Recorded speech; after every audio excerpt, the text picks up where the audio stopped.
vez más, yo invito a que comparen mis 2 difíciles años en tiempos de pandemia con los 2 mejores de cualquier ministro. Pero sí, el presidente me ofreció otra cosa, incluyendo un cargo que creo que casi cualquier dominicano mataría por él, porque es muy jugoso. Te voy a dar una primicia. Una parte del nombre del PRM lo puso el adversario, no nosotros. Nosotros nos íbamos a llamar, dice, mire, usted no puede, nosotros no le autorizamos a coger otro avión en este momento para Santo Domingo, porque no lo garantizamos. Y dijo esta frase, usted tiene la combinación perfecta para morir. Mis amigos de Al Tanto, estoy feliz como siempre de reencontrarme con ustedes. Para mí es un gran privilegio tener a una persona que forma parte de la historia política dominicana y de estos aires de cambio que trajo el 2020, aunque antes del 20 hubo mucho trabajo para llegar al 20. Aquí está con nosotros el ministro Roberto Fulcar. Gracias por estar con nosotros, profesor, doctor, muchos títulos, pero gracias también al amigo por estar aquí.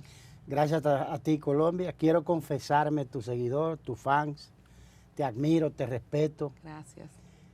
No solamente por lo que nos une en la condición de ser miembros de la Patria Chica de San Juan, sino por tu esfuerzo, por cómo tú canalizas tus energías y por lo que digo que es un extraordinario aporte cultural a la República Dominicana y también histórico, lo que estás haciendo, dándole vigencia, dándole visibilidad a tantos valores artísticos de la República Dominicana, no bien reconocidos, no necesariamente bien tratados, y que sin embargo tú le dedicas tiempo, investigación y rigor.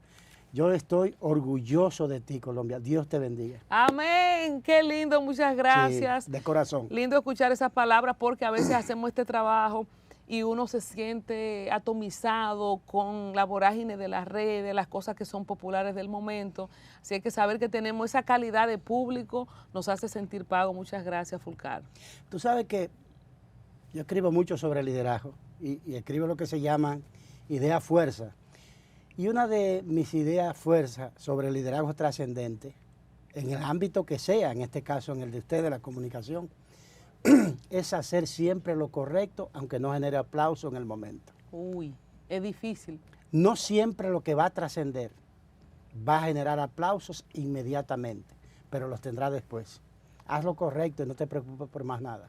Bueno, ahí está. Saludos para todo nuestro equipo de producción también, mis jóvenes compañeros aquí, que yo sé que a veces se me desesperan, pero yo sé que después de esta palabra vamos a tener un nuevo aliento. Tenemos gente que valora lo que hacemos. Claro. Bueno, precisamente esta es la mística de este programa. Usted ha mencionado, Fulcar, nuestra patria chica, San Juan. Hemos tenido grandes líderes. Bueno, tuvimos hasta un presidente del sur sanjuanero, de la Patria Chica. Hemos tenido ministros, presidente del Senado, porque los Lizardos son de San Juan también. Sí, sí, claro. Charlie Mariotti, o sea, muchas figuras políticas que han venido, ¿verdad? El doctor José Joaquín Puello también. De San Juan también, mi amigo querido. O sea, yo pienso, Fulcar, y nosotros que estamos en el ámbito y nos encantan los libros, que de repente deberíamos hacer... Y Rafaelito Encarnación, el bachatero. El bachatero Encarnación también de los pioneros, y entre tantas personalidades históricas que tenemos en San Juan, que deberíamos quizás hacer una publicación de las grandes personalidades que ha dado San Juan, porque todos se lo dan al Cibao, nosotros tenemos también. Si te metes en eso, te apoyo.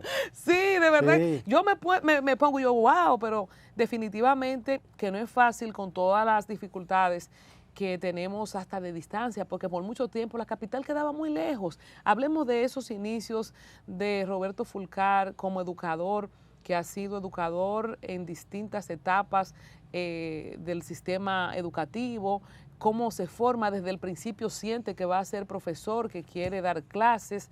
¿Cómo es el entorno del cercado de Fulcar? El cercado, mi primera patria, porque tengo otra que es Baní, de manera que tengo 2 patrias chicas.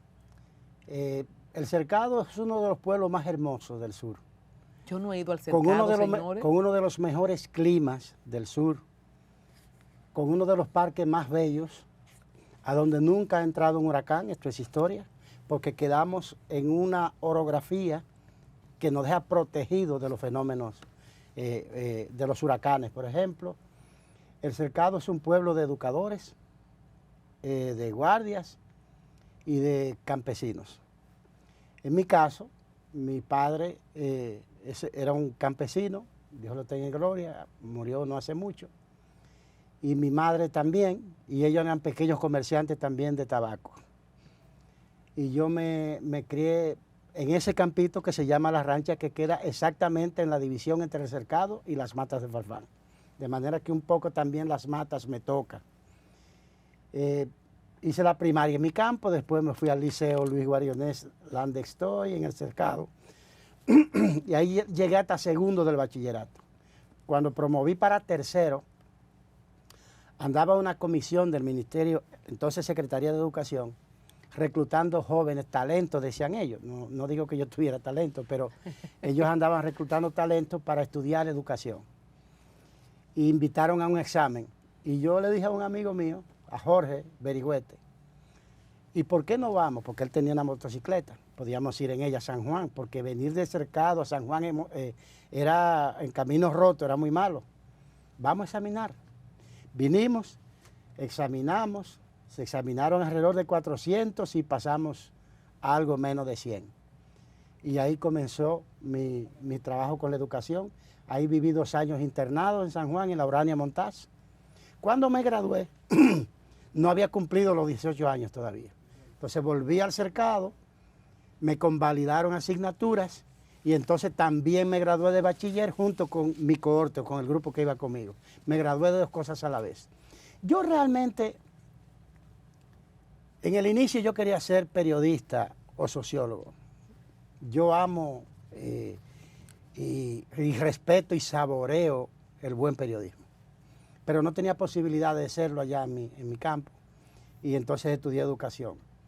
Me gradué y me nombraron, faltándome un mes para cumplir 18 años, me nombraron maestro, ya graduado.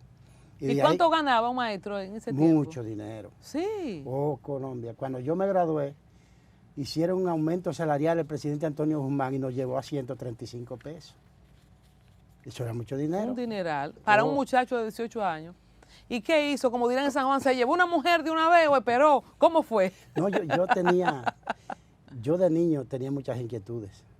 Cuando yo tenía 13 años, me inscribí en el club de jóvenes de mi campo. Y antes de cumplir los 15 hubo unas elecciones y le gané 1-1 de 23, le gané la presidencia del club. Desde entonces me vinculé mucho a lo cultural, a lo social. ¿De ahí viene la política? Sí, de ahí viene la política. Yo fui un dirigente social antes que un dirigente político. En la política yo me enrolo en el 80. ¿Ya estaba en Baní cuando eso? No, estaba todavía en el Cercado, pero comencé a leer política, a conocer libros, a ver folletos. Y entonces me caían los grupos atrás, querían reclutarme. Y en el 82 llegué a Baní. ¿Cómo llega a Baní? ¿Cuáles son? Por eso yo decía, ¿cómo era el entorno? Porque yo recuerdo gente de Pedernales que llegaba a Barahona, por ejemplo, o gente de otras provincias sureñas que iban a San Juan, por ejemplo, por lo de la Urania. O sea, dentro del mismo sur había que emigrar un poco donde tuviera como un chin más avanzado. San Juan San Juan de la Maguana, el municipio, era la capital de toda la región. Por ejemplo, conmigo estudiaban jóvenes de Barahona, Pedernales, Independencia, Bauruco, Elías Piña, el propio San Juan y también de Asua. De ahí procedíamos los muchachos que estudiábamos en la Urania Montaz. Cuando me nombran en el Cercado, yo no encuentro qué hacer, no puedo estar en la universidad, yo quiero aprender más, yo quiero estudiar. Hago un año como maestro en el Cercado, vengo a la capital, porque me vinculé también a la iglesia católica en ese momento, a un movimiento de cursillos de cristiandad, y vengo a la capital y me junto en la iglesia, la Casa San Pablo, y uno de los jefes de la iglesia me dice, ¿por qué no estudias aquí? Digo, porque no puedo mantenerme aquí, yo tengo mi trabajo en el Cercado. Y me lleva donde un señor de la iglesia y me dice, mire, este jovencito es un prospecto de la iglesia que lo estamos promoviendo, usted le puede dar un empleo. Y me dieron un empleo acá en la capital. Yo estaba en vacaciones en el Cercado de manera que podía tomarlo. Y me dijeron, usted es jefe de almacén en una industria de puertas y persianas, con un libro de ese tamaño con los nombres de todas las piezas, Colombia. Yo tenía que aprendérmela. Todavía recuerdo algunos nombres. Jamba 412. Pues. Trabajé ese año. ¿Y el sueldo era más o menos similar? No, era menor que el del secado, porque el del secado era un sueldo de un profesional. Ya. ¿Y qué me pasó? Que mi boca me castigó. Yo trabajaba junto con un hermano de padre del dueño de la industria. Y un día cualquiera, el maestro le dice al dueño, no voy a decir el nombre porque esas familias viven y tengo que respetar eso. Aconseja a su hermano que me está distrayendo al muchachito. El muchachito era yo. Lo está distrayendo, no lo deja trabajar porque hicimos química por ser de la misma edad. Y entonces el dueño de la empresa dijo, él no es mi hermano, él es hijo de mi papá. A mí se me fue de la boca. Se me fueron los frenos, Colombia. Y le dije, pero usted no es cristiano nada, usted es un impío. Al otro día me llamó, me citó a su oficina y me dijo, mire, señor Fulcar, usted sabe que las empresas tienen alta y baja. Yo le dije, sí, estoy cancelado, yo lo sé. Nos vemos. Y me fui.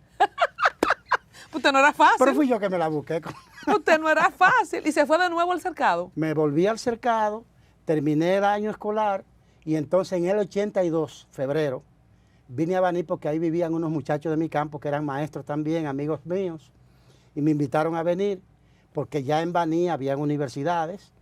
Vine, me llevaron donde la autoridad educativa y dijo, no, aquí no hay vacantes, solo en una loma que nadie quiere ir. Yo le dije, yo la tomo. Para dar clases. Pero usted no lo conoce, usted no va a aguantar eso. Una escuelita que quedaba en Iguana abajo. Yo me iba por donde está la policía en Baní, subía en el único vehículo que viajaba, se devolvía y yo tenía que, para volver a Baní, salir por Yaguate. ¿Estamos hablando de qué año? 1982. Después me quedé en Baní, ahí hice una vida social intensa, muy intensa. Y una pregunta, a mí que no me interesa la vida ajena, ¿no había novia en el cercado, no se dejó a nadie? Digo yo para saber. No, yo no tenía novia en ese momento en el cercado, porque recuerda que tenía 2 años de ausencia por estar internado en San Juan, en la escuela normal. Llegué al cercado, pude tener ese momento amoritos, pero era un periodo muy corto, era 1 año solamente. ¿Y en Baní no pasó nada? Sí, en Baní pasó muchísimo. En Baní me casé, en Baní nacieron mis 2 hijos, mis 2 primeros hijos, el tercero nació en la capital. En Baní hice una vida social, mi liderazgo político se construyó básicamente ahí en Baní. Después me traje a mi hermano Julito a vivir conmigo, que también se había graduado maestro. Le dije, no, coja para el cercado conmigo. Bueno, Julito ahora es el candidato a senador de nosotros en Peravia, va a ganar la senaduría. Anoten, señores. Y después vamos a hablar de política, señores. Y conocí ahí tantos amigos en Peravia. Bueno, te digo que amo mucho a Baní, como amo al cercado.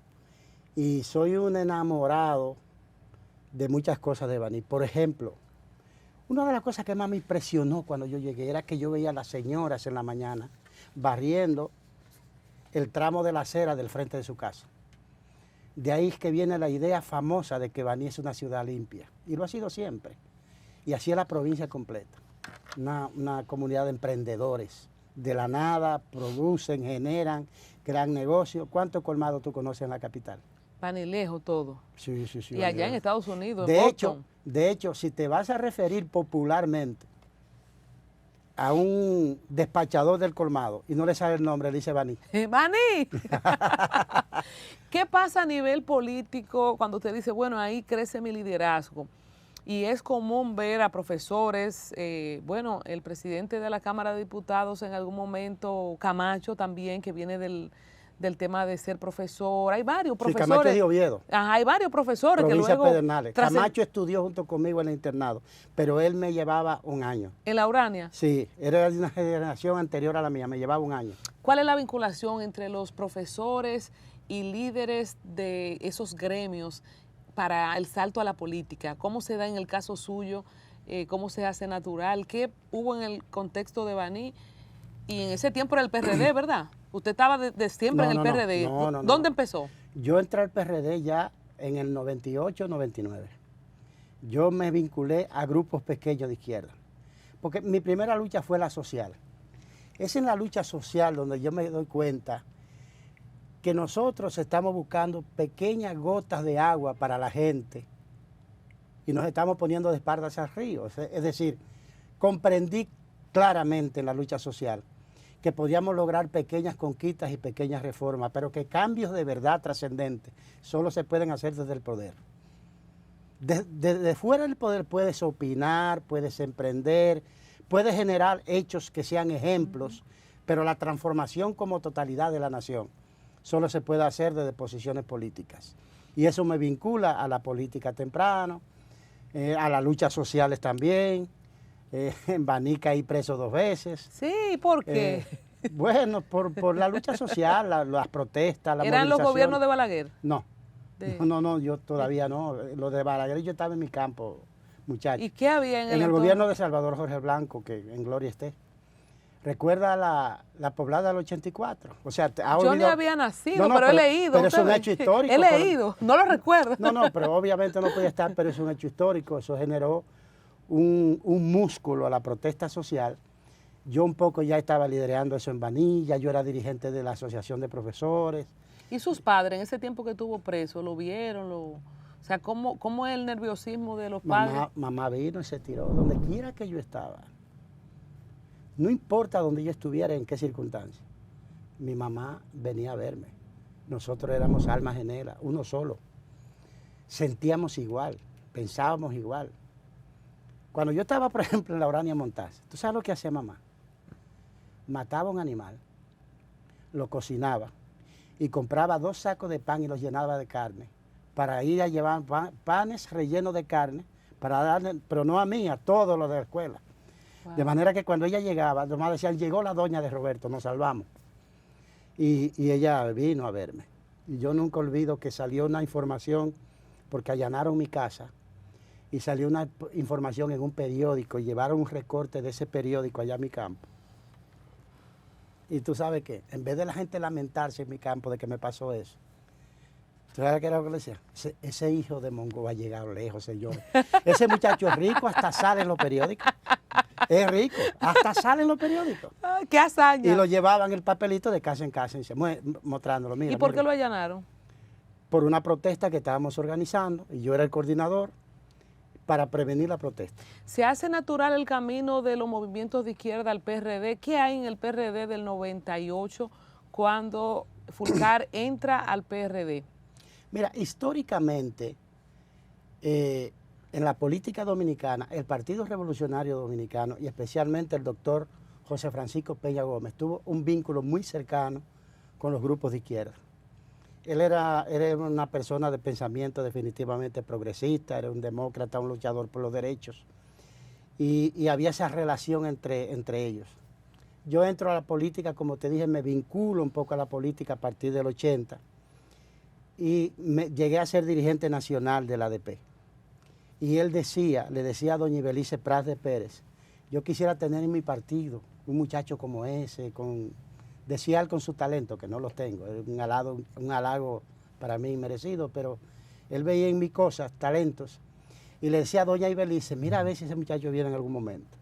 En algún momento yo quedé independiente, junto con un grupo de amigos, y a través de Ibelice Pras de Pérez, vinimos al PRD en el 98, 99. O sea que le tocó, ¿verdad?, ese momento histórico del PRD. Se va caminando en el PRD en un partido con una mística particular.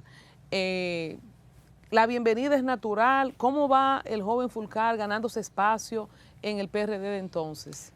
En una lucha interior cultural, de personalidad. Yo siempre he tenido una manera muy propia de ver la vida, de ver los procesos. Soy un abanderado de los colectivos. Siempre pongo los colectivos por encima. Lo que más satisfacción a mí me da en la vida es ver una idea que prenda. No importa que no sea yo el protagonista. No importa. Ser parte. Y eso no abunda mucho en la política. En la política lo individual, mi causa, mi candidatura, mi proyecto, mi interés, regularmente se pone por encima del interés colectivo. Y yo vengo con esa cultura, con esa visión. Y un poco tengo una confrontación, una contradicción cultural en mí. Además venía de grupos pequeños y llego a un partido grande, ¿no? Con un gran liderazgo. Ya cuando yo llego, Peña está en los últimos tiempos de su vida. Yo recuerdo que le fui a regalar un pequeño libro que yo escribí y él me dijo, gracias por el libro, pero regálame tu compañía mía. Nunca olvido esa frase. Entonces ahí vinieron las elecciones del 2000, yo me vinculé mucho con la campaña del presidente Hipólito Mejía, porque yo tenía un grupo sólido que me acompañaba, siempre he tenido, alguna gente me pregunta, ¿cuándo construiste el liderazgo? Yo digo, yo siempre he trabajado con gente, siempre he tenido gente que me acompaña. Yo llegué al PRD teniendo mi propio equipo político, estamos en el PRM, yo tengo mi gente que me sigue, yo tengo gente que aspira, que es candidato, que yo lo apoyo, que me apoya, porque siempre he pensado que te van a respetar, primero, por tu capacidad de trabajo, segundo, por tus competencias, pero sobre todo por tu consistencia y tu coherencia, esa actitud que debemos tener en la vida, de hacer que coincida lo que tú piensas, lo que tú dices y lo que tú haces. Esa es la coherencia. Y yo soy un coherente testarudo. Entonces, precisamente con esa personalidad, en una época donde prácticamente llega el PRD después de un tiempo importante al poder, ya después en otro programa volvemos a relatar todo lo que fue, lo del 94, del 96, pero en el 2000 Hipólito es presidente. Fulcar entra al gobierno como viceministro, ¿verdad? Sí, era entonces secretaría, que se denominaba. Sí. Yo era su secretario, la secretaria era la doctora Milagros Ortiz Bosch. ¿De educación? Sí, y yo compartí con ella como su secretario de Estado de Educación. ¿Cómo fue ese tiempo en educación? Porque ya el muchacho que fue profesor, que se cogió su lucha en Baní, pues llega a ser autoridad, a hacer esos cambios precisamente desde adentro, desde el poder. Recordamos la gestión histórica de doña Milagro, que fue la primera vicepresidenta, con también rango de ministro en el caso de educación. ¿Qué cosas usted dice?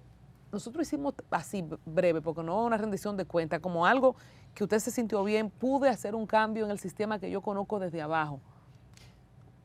Colombia, si yo paso por un puesto y no cambio nada, yo me moriría. No tiene sentido entonces pasar. Las subsecretarías tenían responsabilidades distribuidas. A mí me tocaron las más difíciles. Yo era subsecretario de Supervisión y Control de Calidad. A mí me tocó recuperar el sistema de pruebas nacionales que estaba envuelto en un antro de corrupción, que se perdían las notas de los estudiantes, que no les entregaban las calificaciones, que vendían las pruebas. Y a mí me toca, ese es uno de los departamentos que me toca. Y en el Consejo de Educación, alguien plantea, hay que eliminar las pruebas nacionales. Y dice la doctora Milagro, bueno, yo creo que sí. Entonces yo digo, ¿por qué la vamos a eliminar? ¿Porque no son útiles o porque están corrompidas? Si me convencen de que no son útiles, quitémosla. Ahora, si la queremos quitar porque no podemos controlarla, esa es una incompetencia de nosotros. Denme un año y yo la arreglo. Hasta enfermé, Colombia, en esa lucha, porque era un negocio que había desde el propio Ministerio del Departamento de Pruebas Nacionales con los técnicos de ahí, hasta algunos directores de centros educativos para sacar dinero y beneficio. Lo arreglamos, gracias a Dios. ¿De qué enfermó? ¿Perdón? ¿De qué enfermó en ese tiempo? Yo me puse así, de delgado, y me dio un preinfarto. Recuerdo que mi hermano me recogió Julito, ya él era líder internacional de cooperativismo, y un día fue al Ministerio de Educación, me dijo, préstame tu pasaporte, nos vamos a Curazao 2 días para que duermas. Y yo no dormía. Tú sabes que yo llevé a un nivel de eficiencia ese proceso de pruebas nacionales, que en el mismo día hacíamos la preprensa de la prueba, la llevábamos a imprenta, la imprimíamos, la encuadernábamos, la empacábamos, la llevábamos a la frontera, la aplicábamos y la traíamos ese día otra vez. Era una cosa espectacular. Claro, eran 24 horas sin dormir, pero yo garantizaba así el control. Y mucha gente involucrada, mucha gente involucrada. Y el único dinero que yo me gané en educación, que no fue mi salario, fueron $3,000 que me pagó la UNESCO para que yo lo documentara cómo hice eso. En ese año, 2001. Me tocó el tema de los títulos. Aquí habían generales de brigada en este país. Aquí eran periodistas de 30 años en este país. que no habían podido conseguir su diploma de bachiller. Y yo lo modernicé. Yo lo llevé hasta un punto en el cual tú me llamabas, me decías, Roberto, quiero mi diploma de bachiller, dime cuándo, el año que te graduaste y el liceo. Y tú me lo pasabas y yo decía, pasa una hora a buscarlo. Porque le hicimos modernidad. ¿Y eso estaban en ese tiempo ya computarizados o tenían archivos preparados? ¿Cómo lograr manejar toda la población? Porque ahora estoy yo pensando, ¿cómo en ese tiempo cómo era? Encontramos, a ver si tú te recuerdas de esta palabra de San Juan, encontrábamos soberados de papeles. ¿Sabes lo que es un soberado?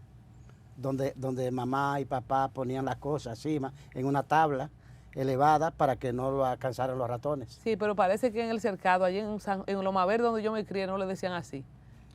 Ah, bueno. Allá había una maleta vieja que tenía mami, una maleta arriba en algo y se guardaban las cosas ahí. Sí, incluyendo el dinerito. Una maleta de metal.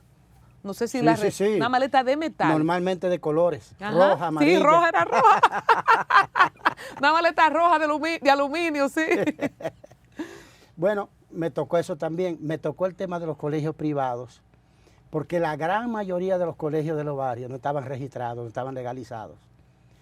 Y a mí me tocó, doña Milagro me designó para que yo coordinara la apertura del año escolar y no teníamos recursos para lograr poner todos los profesores que necesitábamos y tener todas las aulas que necesitábamos. Y yo hice acuerdo con 390 colegios pequeños de barrio, pobres. Ellos nos acogían los estudiantes de ahí, que nosotros no podíamos darle cupo, y nosotros en cambio le pagábamos los profesores y le dábamos el entrenamiento. Y de ahí se hizo la primera categorización de colegios privados en la República Dominicana, porque yo siempre dije, nuestro primer deber es garantizar que haya una buena educación pública para que puedan todos tener acceso. Ahora bien, el que quiere tener sus hijos en colegio privado, tenemos que darle la oportunidad de saber cuál es el nivel de calidad de cada colegio, que es la categorización. Y ya tú decides entonces dónde lo ponías. Desde entonces se hizo esa categorización que todavía rige hoy en la República Dominicana. Fulcar, ¿valió la pena un preinfarto? Usted estaba joven, o sea que fue un asunto de estrés básicamente. Sí, totalmente. ¿Valió la pena al final? Y con esto, ¿verdad? Y entramos en tiempo presente, vamos a hablar de la construcción del PRM. Es algo que yo veo que muchos presidentes entran jóvenes, por ejemplo, buenos mozos con cabello negro, y al cabo de los 4 o 8 años, en general, usted se pone a repasar el mundial, el caso de Obama, por ejemplo, o sea, desgasta tanto la función pública y hablar de un preinfarto hace 20 y pico de años, y valió la pena, era necesario, solo así, cuando usted dice, yo tenía que estar 24 horas en la custodia para garantizar, y obviamente en educación, que siempre hemos sabido que hay tantos intereses. ¿Valió la pena? Sí, sí. Yo por filosofía doy todo lo que soy y todo lo que tengo en todo lo que hago. Yo digo que si tienes un propósito y no estás lista para morir por él, no es tu propósito. Si tienes un propósito, métele todas tus energías y métele todo tu dinero si crees en él. Yo digo que el que no me pone todo lo que tiene en una idea que tenga, no está convencido de ella. Y además te queda después el sabor dulce de las transformaciones. Tú sabes lo que yo sentí el día que el presidente ahora, Abinader, en el Palacio Nacional, presentó los resultados de la evaluación de PISA a mi gestión y en medio de una pandemia saqué al país del último lugar en la prueba PISA, que llaman internacionalmente el caso dominicano. Eso no tiene precio. Vamos a hablar del caso dominicano en breve, pero vamos a conectar esto que usted dice, si usted no está dispuesto a morir por su propósito, entonces no es su propósito. No usted se enfermó casi de muerte ahora, en estos primeros 2 años de gestión de Luis Abinader, tuvo 2 operaciones, según tengo entendido, que básicamente cuando se habló hasta de cáncer en ese momento. Sí, se rumoró en el país que era cáncer, pero no tuve cáncer. Yo tuve una colitis isquémica severa. ¿Qué es una colitis isquémica severa? Es una afección del colon generado por varios factores, pero en mi caso el principal factor, según me dijeron en el hospital en los Estados Unidos, me dijeron los médicos dominicanos también que me atendieron, el principal factor fue el estrés. que me lo generó. La enfermedad del Si siglo. tú montas un vehículo y vas en una autopista y pasas una hondonada, como que te da un frío en el estómago. En mi campo le decíamos la bajadita de qué sé yo quién. Porque la mayoría de las sensaciones fuertes del cuerpo se sienten en el estómago. Y eso puede generar una situación fisiológica en ti que te afecte. A mí me cortaron el colon, más de la mitad del colon en una de esas cirugías. Yo perdí en meses 80 libras. Yo tuve un año completo sin dormir, cero, sin dormir. Yo me disequé literalmente. ¿Y por qué no dormía? No dormía en un año entero. Porque primero el dolor. Yo en un día podía tener que ir al baño, ¿qué te digo, Colombia? 30 veces, 40 veces. A veces a nada. Pero cuando iba a algo, no lo controlaba. Era incontinencia también, pero yo no tenía control de eso. Perdóneme, yo no comía. Perdóneme, todo ese cuadro era antes de la operación. O sea, antes de cortarle el colon, usted tuvo una incontinencia. Sí.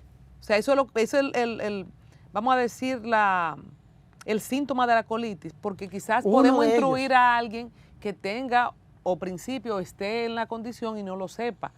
Básicamente, si yo iba, por ejemplo, de este lugar, digamos la Máximo Gómez, yo tenía que mandar a alguien adelante que identificara dónde había un baño que yo pudiera entrar. Wow. Porque yo tenía que ir cada media hora, cada 15 minutos al baño. A veces iba nada, pero a veces cuando evacuaba era sin control. Llegó un momento que yo tuve que ponerme Pampers. Wow. Digo, eso es una marca, quiero decir pañal. Perdona que... Sí, no importa, esto es de nosotros. Eso es una marca. Eso es lo bueno de YouTube, esto es de nosotros. No me va a llamar ningún ejecutivo para decirme que sabe Dios, se motivan y pautan la gente de Pampers, ¿verdad? La marca a lo mejor te llama. Claro que sí. Wow. Fueron días muy difíciles para mí, para mi familia, para mis amigos, para mi equipo político. Entonces no dormía nada en ese tiempo. Ni comía tampoco. ¿Y no estaba yendo al médico? O sea, cuando sí, claro. Aquí en Santo Domingo. Aquí yo comencé a ir al médico, me dijo mi cardiólogo, Roberto, vamos a ver ese tema con un gastro.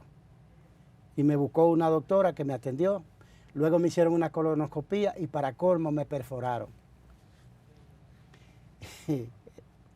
Solo Dios sabe, Colombia, que nosotros, digo nosotros, porque esto yo no lo viví solo, lo viví con mi familia, pulgada a pulgada, minuto a minuto, lo viví con mis amigos, lo viví con mis compañeros, con mi equipo político, a que le agradezco infinitamente. Agradezco infinitamente también miles y miles de gente haciendo cadenas de oración, cultos, etcétera. Pero te digo que llegó un momento que yo no comía. Yo tenía pequeños antojos. Si tú ibas, Roberto, voy a verte, ¿qué te llevo? Un chenchencito con chivo. No. Yo te pedía que me llevara un dulce de coco, un jalao. Yo no sé cuántos jalaos yo me comí en ese tiempo, porque yo no tenía apetito de nada. Estamos hablando de ese tiempo que usted conservaba el cargo de ministro de Educación, con esos síntomas. Ya llegué a estar así, porque también el momento difícil que estaba viviendo cuando se desató aquella sucia campaña de ataque contra mí, eso me afectaba también emocionalmente y esa afección emocional generaba situaciones fisiológicas en mi cuerpo. Y entonces yo estaba en un dilema, si salía y me iba a atender la salud simplemente y dejaba la lucha. Vamos... Y yo no abandono lucha, nunca la dejo por mitad. La verdad es que yo viéndolo, porque y la gente que sabe que yo hago este trabajo, que en algunos trabajos también me he quebrantado yo, uno vive la historia, por lo menos yo lo hago, yo vivo la historia, conecto con mis entrevistados y desde que usted empezó a hablar al principio yo digo, wow, ¿de qué manera es este hombre sin conocer la interioridad y los detalles de su proceso para superar todo lo que usted superó políticamente, emocionalmente y al punto de la salud? Y por eso, aunque esto estaba más para atrás en la entrevista, después vamos a estudiar un poco cómo se formó el PRM y todo lo demás, pero que le haya dado un preinfarto en su primera gestión en educación y usted vuelve como ministro y enfrentar una situación como esa, yo me pregunto, ¿usted no aprendió nada la primera vez de cómo protegerse? O sea, digo yo, no sé, o sea, cómo llegar a ese límite de enfermarse de esa manera en un cargo. O sea, y ahí le pregunto de nuevo, ¿valió la pena? Qué bueno que tuvo la madera para soportarlo y está de vuelta. Otra vez te digo, otra vez valió la pena. ¿Sabe qué es lo que pasa a Colombia? Pasan dos cosas. En primer lugar, yo nunca en la vida he tenido un padrino económico. Somos dos. Yo no tengo una familia rica que me dijera, que me alegro de eso, quise haberlo tenido, pero no lo he tenido. Que me dijera, ve, tira para adelante que nosotros te patrocinamos tu carrera. Yo nunca tuve un líder político que me mantuviera. Porque si te mantienen, entregas tu cabeza. Y yo no entrego mi cabeza, yo no entrego mis ideas. Yo entrego mi compromiso y mi trabajo. Eso también molesta. ¿Cómo es que Colombia, una muchachita barriga verde de San Juan está brillando? Tiene un canal en la 27 con Lincoln. De la capital de la República, porque no es en la rancha que lo tienen, en la que estuviera bien, porque a mí me gustó la descripción del cercado, que no entran ciclones. No, cuando viene a ver me mudo para allá. Mira, si quiere un solarcito ahí en la casa de nosotros, que a pesar de que los viejos murieron, pero nosotros la preservamos como un templo casi. Tienes que llevarme, quiero ir al cercado. Yo no he ido al cercado, señor. No, pero de verdad te invito al cercado y verás que te va a gustar. Si quieres te llevas tu cámara para que vea el verde, para que veas. El cercado es hermoso, muy lindo. Fulcar, te quería completar esta idea de qué pasó. Primero eso, yo nunca he tenido padrino. Eso también molesta en este mundo lleno de muchas mediocridades. Sí. Porque hay gente que dicen, ¿y de qué privará este? ¿Quién lo patrocina? Así, di que de la rancha hay ministro de Educación. Mucha gente lo hizo. Pero también pasa una cosa. Yo tengo clara la conciencia del valor de la educación, Colombia.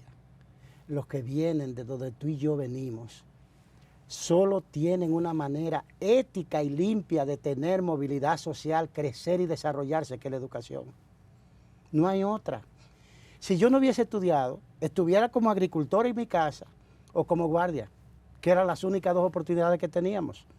Si tú no hubieses estudiado, tú estuvieras por ahí con 7 muchachos a lo mejor. Que yo quería tener muchos hijos, nada más tengo uno, pero eso fue lo que me tocó. ¿Qué vamos a hacer? Cuando yo era niño, yo decía, bueno, cuando yo sea un hombre, yo voy a tener 12 muchachos, vamos a cruzar la calle juntos, yo voy a tener un pito, y va a hacer pip, y ellos van a pasar todo. Sí, yo creo que todos queríamos muchos muchachos hasta que vimos la realidad. Entonces aparte de eso, de no tener padrinos. Yo tengo un compromiso con la educación, porque la educación es como mi arma fundamental para generar transformación, desarrollo sostenible, crear capital humano y tener un país mejor. Después que nosotros hemos visto, y para mucha gente que no lo conocía, su background en educación en el mismo ministerio, fuera de todo lo que vamos a hablar ahorita de la construcción y su papel como orquestador, lo que yo vi, lo que viví en el 2015, 2016, cuando usted iba a los programas donde yo estaba en Teleradio América, porque ahora cualquiera quiere ser PRMista. Un saludo para los tránsfugas. Pero en ese tiempo, cuando ustedes lo formaron, no era fácil, no era fácil. Entonces, vamos a empezar por aquí, con su gestión en el Ministerio de Educación. Tal vez el primer cuestionamiento que se le hizo fue la publicación de una licitación de 692.828 pesos para la adquisición de orquídeas. Yo me acuerdo como ahora de eso. Conociendo ya el origen de Fulcar y esta independencia de pensamiento, que es un lujo que no mucha gente nos podemos dar, desde ahí, ¿este fue el primer elemento? Y si usted se esperaba esa feroz persecución de intereses internos y externos para la cabeza suya, porque ¿quién es este hombre del cercado para ser ministro de Educación, a manejar el 4%, el presupuesto más grande, y que además tiene un proyecto presidencial y que todo lo que pasan por ahí, saludo para Amarante, para André Navarro y para todos los del PLD que salieron con un proyecto, Melanio, etcétera? Entonces, ¿qué fue lo que pasó desde el principio? ¿Lo de las orquídeas fue un error de cálculo? ¿O eso es lo que se gasta o no era necesario? ¿O desde ahí fue como el primer puntapié para arrancar lo que usted ha denominado esa campaña sucia, feroz en su contra. Yo nunca compré una flor en el MINER. Nunca. En 2 años nunca compré una flor. Te cuento lo de las orquídeas, pero para que comprendas por qué. Eso se puede ver así hasta como una cosa risible, pero no es nada risible, es una orquestación que se dio, que yo enfrenté y que enfrento conscientemente y a cualquier precio. Como te dije, yo pago el precio de defender mis ideas y mi conducta. El día que yo llegué al MINER, dije esta frase: desde hoy y hasta que yo sea ministro de Educación, el dinero de 4% será dedicado solamente a 3 cosas. 1, a garantizar que todos los dominicanos tengan una oportunidad educativa. 2, a garantizar que esa oportunidad educativa sea de calidad. Y 3, a mejorar la vida de los actores del sistema, de los estudiantes, de los profesores y de los servidores administrativos. ¿Por qué yo lo decía, Colombia? Porque yo he estudiado minuto a minuto la educación desde el 79 para acá. Cuando llega el 4% en el 13, que lo aplica por primera vez el presidente Danilo Medina, recuerda que en las elecciones del 12 se hizo el acuerdo con todos los candidatos para que se aplicara. El presidente Danilo Medina lo aplica en el año 2013. Pero ese 4% del Producto Interno Bruto se aplica y no encuentra el país con un plan en qué invertirlo. En consecuencia, mucha gente viva Se buscaron, como dicen los muchachos. agarraron su alforja, se fueron para el Ministerio de Educación con cualquier borradura de proyecto y decía, ese es el proyecto que transforma la educación de este país. ¿Y las orquídeas eran parte de eso? Pero no, te voy a decir, pero no pasa nada.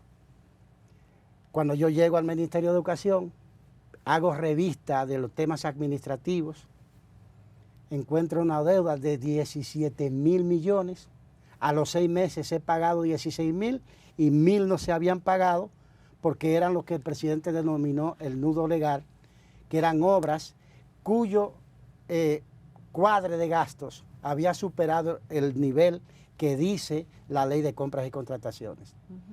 Y yo veo que todas las licitaciones anteriores a mí la ganaban 2, 3 y a lo sumo 4 empresas. Si tú licitabas lámpara o agua o alfombra o zapatos, lo que fuera, yo digo, wow. La misma 4 empresas. Las mismas. Digo yo, wow, pero son genios. ¿Cómo pueden vender de todo? Y ser tan competentes en todas las competencias.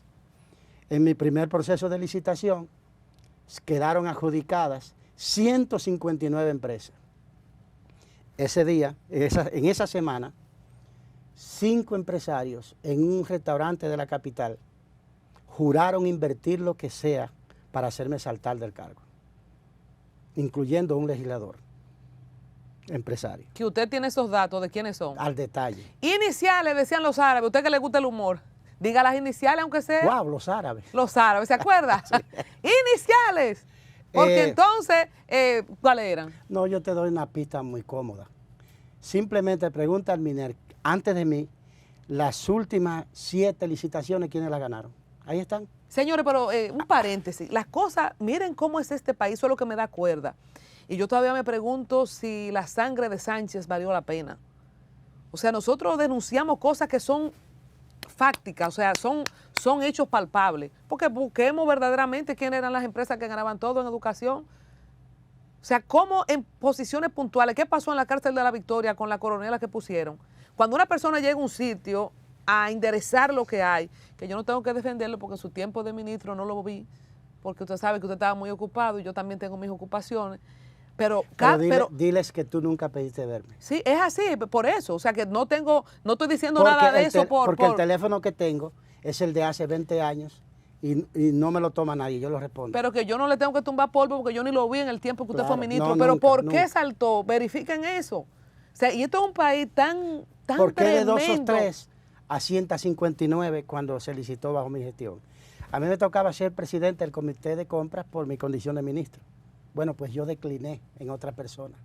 Yo quería tener mi pensamiento y mis energías concentradas en mi tema, en transformar la educación de este país, que es una meta a la que nunca he renunciado, porque nunca he dejado de ser profesor. Yo he dado clases desde preprimaria hasta postuniversitario, ahora soy asesor de tesis doctorales. Yo he trabajado en todas menos 2 las universidades de la República Dominicana. Las únicas que no he trabajado son la UNFU y la OIM. Después en todas, en todos los niveles y modalidades. Entonces, ¿qué pasa? Además de renunciar a mi condición de presidente del Comité de Compra, yo creo una mesa de veeduría con personalidad de la sociedad civil, con las iglesias católicas evangélicas, con organizaciones empresariales como Educa, con la Dirección de Ética Gubernamental, con el Consejo Nacional de Educación, con la ADP, con todas las instituciones vinculadas a la educación. ¿Para qué? Para que ellos vieran y dieran seguimiento y vigilaran todo lo que pasaba en el MINER en el área administrativa. Y convoco, cuando se formó, a una rueda de prensa para comunicarlo y para presentarla en el salón de reuniones del Consejo de Educación. La rueda de prensa era, digamos, mañana, y el día anterior yo voy camino al MINER y me llama una persona y me dice, Roberto, ¿tú estás comprando flores? Imagínate cómo andábamos nosotros con una bendita mascarilla, por Dios. Ah, porque también era pandemia. Era la pandemia. Yo digo, pero yo pienso que es una broma que él me estaba haciendo. Digo, sí, estoy comprando para enviártela a ti. Es un amigo mío, compadre mío. Sí. Sí, estoy comprando para ti. Pero después yo me quedé pensando, cuidado si esto es verdad, cuidado si hay algo. Y lo llamo y le digo, pero ¿es en serio lo que tú me preguntas? Sí, Roberto, que vi algo en las redes de una orquídea que tú estás comprando. Yo estoy comprando orquídea. Llamo a la directora de mi despacho, a Jocelyn Moreta. Jocelyn, ¿tú compraste unas orquídeas allá? Me dice ella, no señor, aquí no se ha comprado orquídea. Llama por favor, le digo, al director de compra y pregúntale. Cuando le preguntan al director de compra, Ricardo, ¿tú has comprado orquídea? No, aquí no se ha comprado orquídea. Ahora, la gobernadora del edificio del MINER, hay un cargo que es de gobernador, que maneja el edificio, lo cuida y eso. En su plan operativo anual, tenía la compra de flores, que es cosa normal y común y corriente en cualquier institución para las oficinas. Recuerda que el año escolar, que el país se cerró en el mes de marzo, de manera que el plan operativo de ella era desde enero hasta diciembre. Era lógico, no fue que ella hizo nada malo, porque no fuera de mi gestión, no puedo decirlo. Ella hizo lo correcto, lo tenía en su plan. Perdóneme, la gobernadora, ¿usted la encontró ahí? Sí. No era de su gestión y habitualmente en años anteriores se compraban unas flores anuales.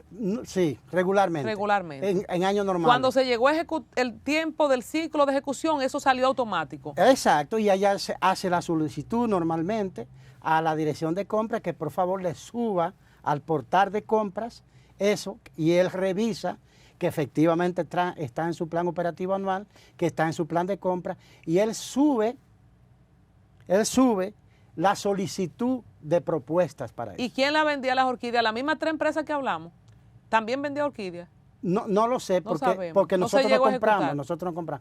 Y él me dice, y entonces está en el portal la solicitud. Digo, mira, aunque esa señora no ha hecho nada irregular porque está en su plan, tú hiciste lo correcto, tramitarlo, pero a mí no me parece prudente en medio de una pandemia comprar flores. Además no la necesitamos, ni siquiera se va a disfrutar uno con una, ni siquiera olerla bien podemos. De manera que cancélalo, no lo hagas. Él lo hizo así, obviamente la canceló. De todas maneras, eso yo hablando desde mi vehículo. Cuando llego al despacho, digo, ¿se materializó la cancelación? Sí. Yo se lo instruí a él, me dijo ella. De todas maneras, hagámoslo por escrito. Gracias a Dios me surgió eso. Escribe y dicté un oficio cancelándolo oficialmente. Te lo puedo pasar. Eso es en la víspera de la rueda de prensa para presentar la mesa de veeduría. Al otro día estamos en la rueda de prensa. Todos celebrando, todos los medios celebrando ese acto de transparencia de la mesa de veeduría que ponen todo a la vista de todos. Al final, una periodista de un periódico me hace una pregunta. Doctor Fulcar, ¿qué hay de las orquídeas que usted compró? Yo dije, mi amor, yo no he comprado orquídeas ni ningún tipo de flor. Y en ese momento hasta hago una broma con doña Milagro. Y mira que me gustan las orquídeas. Y a usted yo le he regalado muchas veces a doña Milagro. Y es verdad, porque Milagro se enferma con las orquídeas. Y en su cumpleaños y eso yo le doy. Y nos reímos todos. Digo, no, mira, y le cuento lo que ocurrió. Hubo una solicitud normal, pero como estaba en pandemia, yo no la acepté, la cancelé. Se supone que eso queda claro, ¿verdad? Al otro día, ese periódico no publica que yo cancelé la compra de orquídeas, sino que yo compré orquídeas. Y creo que todavía hay dominicanos que creen que yo compré orquídeas. Nunca. ¿Qué periódico fue? ¿Perdón? ¿Qué periódico fue? De todos los días. ¿El Día? De todos los días. El Diario Libre. Desde entonces. Entonces conectemos con las 5 personas que estaban en el restaurante, que usted no nos va a decir datos, pero que le llegó la información, y hablemos de cómo se maneja la prensa escrita, radial, televisiva, los medios de influencia, los grupos económicos. Eso marca el inicio de la persecución contra Fulcar, no solamente porque es el prietico sanjuanero del cercado, que no lo patrocina nadie, sino porque él viene a cancelar negocios. Entonces, ¿cómo enfrenta a partir de ahí, con la experiencia que usted se enfermó anteriormente, que ahí que yo digo, no sé, su mamá estaba viva? No. Entonces, que no había nadie del entorno que lo aconseje. Sí, pero mi hijo, tú te enfermaste la otra vez, te va a dejar matar. Mi padre sí vino a verme. Entonces, ¿qué pasó? ¿Cómo viene? Mi papá murió más adelante. Vino a verme un día, y esta es otra anécdota. Vino a verme un día, llegó a mi casa y dijo, lléveme a ver a Roberto para ver cómo está. Llegó. Imagínate, yo veo a mi papá que llegó. Le pego un abrazo. Nos hacen una foto de mi teléfono. La suben en mis redes. Y porque ese abrazo fue en el Minero. Un conocidísimo periodista de este país dijo que yo estaba haciendo uso de los recursos del Estado, retratándome con mi papá en el Ministerio de Educación. Wow. ¿No lo dejaron disfrutar ni un chin de ese cargo, Fulcar? O sea, fue desde el principio piña, piña, piña, piña. Bueno, lo de disfrutarlo es muy relativo, pero sí es claro que hubo una conjura de 4 patas. La primera pata fue la de esos empresarios que tenían secuestrado el Ministerio de Educación, el presupuesto. Y el presidente no sabía, por ejemplo. Y si tú quieres confirmarlo, mira el sermón de las 7 palabras de esta Semana Santa, cuando dice uno de los sacerdotes que habla, el presupuesto de educación está secuestrado por comerciantes. Yo digo, wow, Dios, qué grande eres. No fui yo que lo dije, lo dijo la Iglesia Católica ahora mismo. Pero no puede estar secuestrado en el gobierno del cambio, Fulcar, porque si fuera que usted me dijera que volvieron los otros, los que tenían los negocios, o sea, ¿de qué ha valido? Y ahí valió la pena, yo digo, en su propio gobierno. O sea, valió porque usted se salvó, Dios lo permitió, porque usted no ha terminado aquí todavía. Pero por menos de ahí hay gente que se ha ido con 2 operaciones, con no, estuve a punto. Recuerdo que el día que llegué a Boston, al hospital, yo no fui para hacerme la cirugía allá. Yo fui por una insistencia de mi familia, mis amigos y del presidente Luis Abinader, de que fuera a buscar una opinión, porque yo estaba preparándome ya para cirugía aquí. Y yo fui al hospital de Boston para tener una segunda opinión profesional. Cuando llego, hay una junta médica esperándome, porque es un hospital académico, universitario. Esa es un hospital vinculado a Harvard. De manera que todo lo que ahí se trata es investigación científica. Y tiene un elevado nivel científico. Y cuando me preguntan y me dice un médico, ¿usted vino en avión, ambulancia? Yo digo, no soy yo vine normal. Dice, mire, usted no puede, nosotros no le autorizamos a coger otro avión en este momento para Santo Domingo, porque no lo garantizamos. Y dijo esta frase, usted tiene la combinación perfecta para morir. Yo nada más miré así a los que estaban ahí de mi familia, porque yo no estaba pensando en mí, sino en ellos. Sí, porque hay médicos que son descarnados, que le tiran a uno ahí, sí, digo, aquí, a mí no me ha pasado, pero... Aquí, y también en Europa, especialmente en España, y aquí, la medicina es un poquito como más humana, te doran un poco la píldora, mira Colombia, te queremos decir... ¿Tú andas con alguien? Sí. ¿Verdad? Sí. Porque así, en frío. No, y cuando le dijo eso, ¿y cuál era la combinación perfecta para morir que le describió él, además de la colitis? Yo tenía una colitis isquémica severa que se volvió ulcerosa. Yo tenía incontinencia Yo iba al baño no cuando yo decidía, sino cuando me atacaba. Y podía lograr evacuar no cuando yo decidía, sino cuando me atacaba. Pero además de eso, ya me habían perforado en una colonoscopía. Había reducido 80 libras. No comía y no dormía. Eso es una bomba. ¿Y qué lo mantuvo? ¿Qué usted cree? Así, una pregunta al margen. ¿Qué lo mantuvo con vida? Porque hay gente que con menos de ahí se va. ¿Cómo una gente resiste un año sin comer, sin dormir? Pero en primer lugar, Dios, que yo creo que finalmente lo decide todo. La ciencia, creo totalmente en la ciencia. Llegar a ese hospital y yo soy un admirador de todos los médicos que me vieron allá y aquí, que los hay muy buenos. Y usted me decía, si los hay muy buenos aquí, ¿por qué te operaste allá? Porque allá lo decidieron primero. Y en segundo lugar, porque para una labor eficiente de medicina, tú necesitas que el médico sea competente, pero que también tenga dos cosas: las tecnologías del lugar y la impronta del lugar. La cantidad de veces que los casos se tratan va generando experiencia.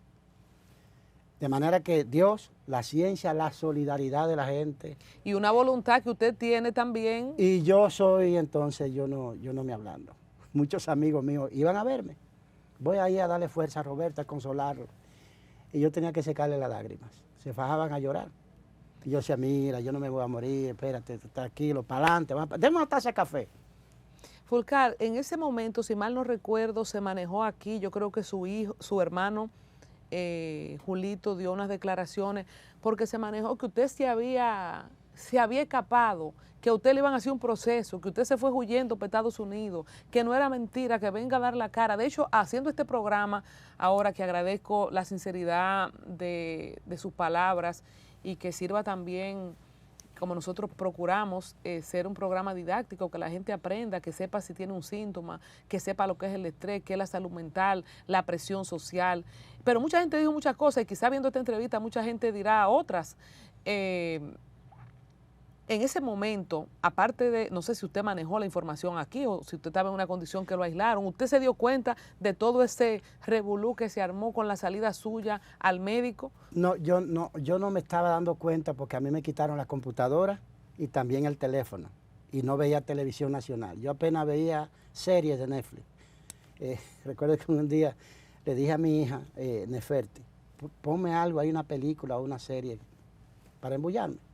Y ella me dijo, mira esta, ya la vi. Mira esta, también la vi. Mira, ya tú la viste toda, papi. Ya no queda. ¿Cuándo se enteró de toda esa cosa? Ya cuando vino ese hecho, de eso que dijo esa persona, que por cierto está sometido a la justicia dominicana. Y nos vamos a ver en los tribunales. Un periodista, ahora no me acuerdo. No, varios periodistas comentaron, pero fue una persona que salió a hacer, o lo mandaron a hacer un media tour diciendo, el día que me estaban rajando a mí, operándome, en Boston, esa persona dijo que yo estaba en Miami siendo interrogado en los Estados Unidos. Un abogado. Yo te voy a decir el nombre ahorita, no lo digo por razones jurídicas, porque estamos en un proceso. Es un abogado conocido, que fue funcionario de la Cámara de Cuentas una vez. Ok. Y parte del esquema del restaurante. Sí. Ok. ¿Tú sabes quién me dijo, por cierto, lo del restaurante?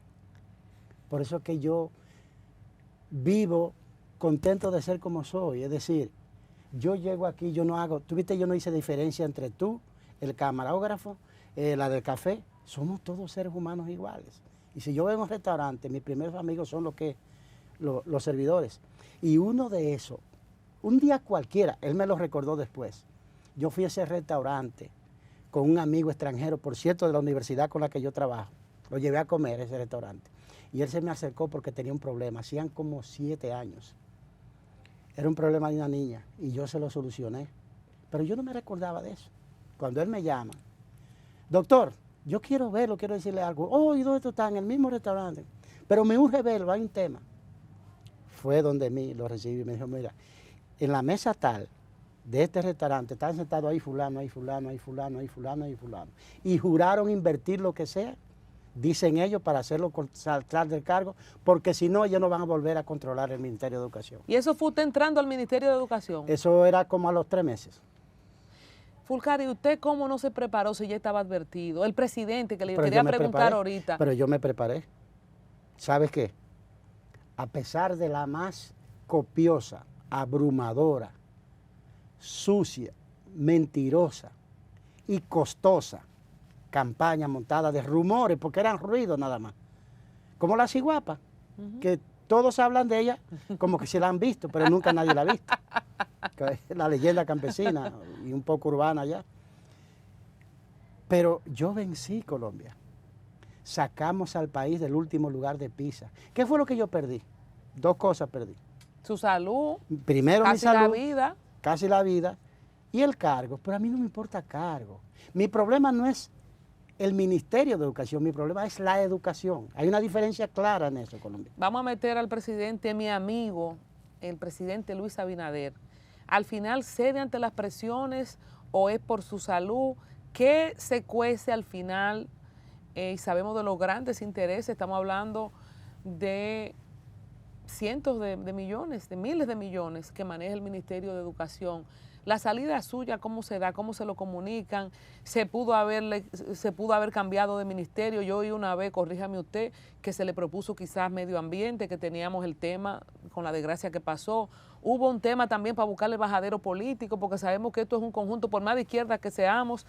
No sé si usted se puso bruto, como dicen los muchachos también en la calle, porque hay que buscarle la vuelta a todo, porque usted sabe que es un conjunto la vida. Sí, pero no todo se negocia. No todo se negocia. Con relación al presidente, te quiero decir. Usted fue intransigente, le buscaron la vuelta y usted no quiso. A menos, eso de medio ambiente no es cierto, nunca me ofrecieron medio ambiente, porque además no es mi formación. Y yo te digo, yo nunca aceptaría un cargo para el cual no esté formado. Creo que eso no es ético aceptarlo. Pero sí, el presidente me ofreció otra cosa, incluyendo un cargo que creo que casi cualquier dominicano mataría por él, porque es muy jugoso. El problema es que yo no vivo por dinero, no hago cosas por dinero, a mí no me importa el dinero. Si yo me hubiese dedicado a producir, yo no soy menos inteligente que los que son ricos. El problema es que esa no es mi pasión, el dinero nada más sirve Colombia para resolver problemas. Para lo único que el dinero sirve para resolver problemas, y si tú quieres te pongo un ejemplo. ¿Cuántos multimillonarios en el mundo en el año de la pandemia no podían ir a un restaurante a comerse una comida que les gusta? Y teniendo mucho dinero. Porque la pandemia, digo yo, también dejó sus cosas buenas.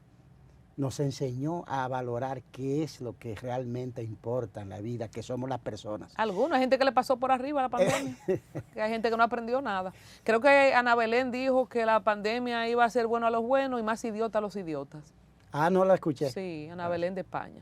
Y se cumplió. Entonces, mira, el presidente, ¿qué fue lo que le dijo? Usted estaba en su gravedad. No, tú dijiste algo sobre los presidentes que entran con el pelo negro y Sí. salen con menos pelo y con sí.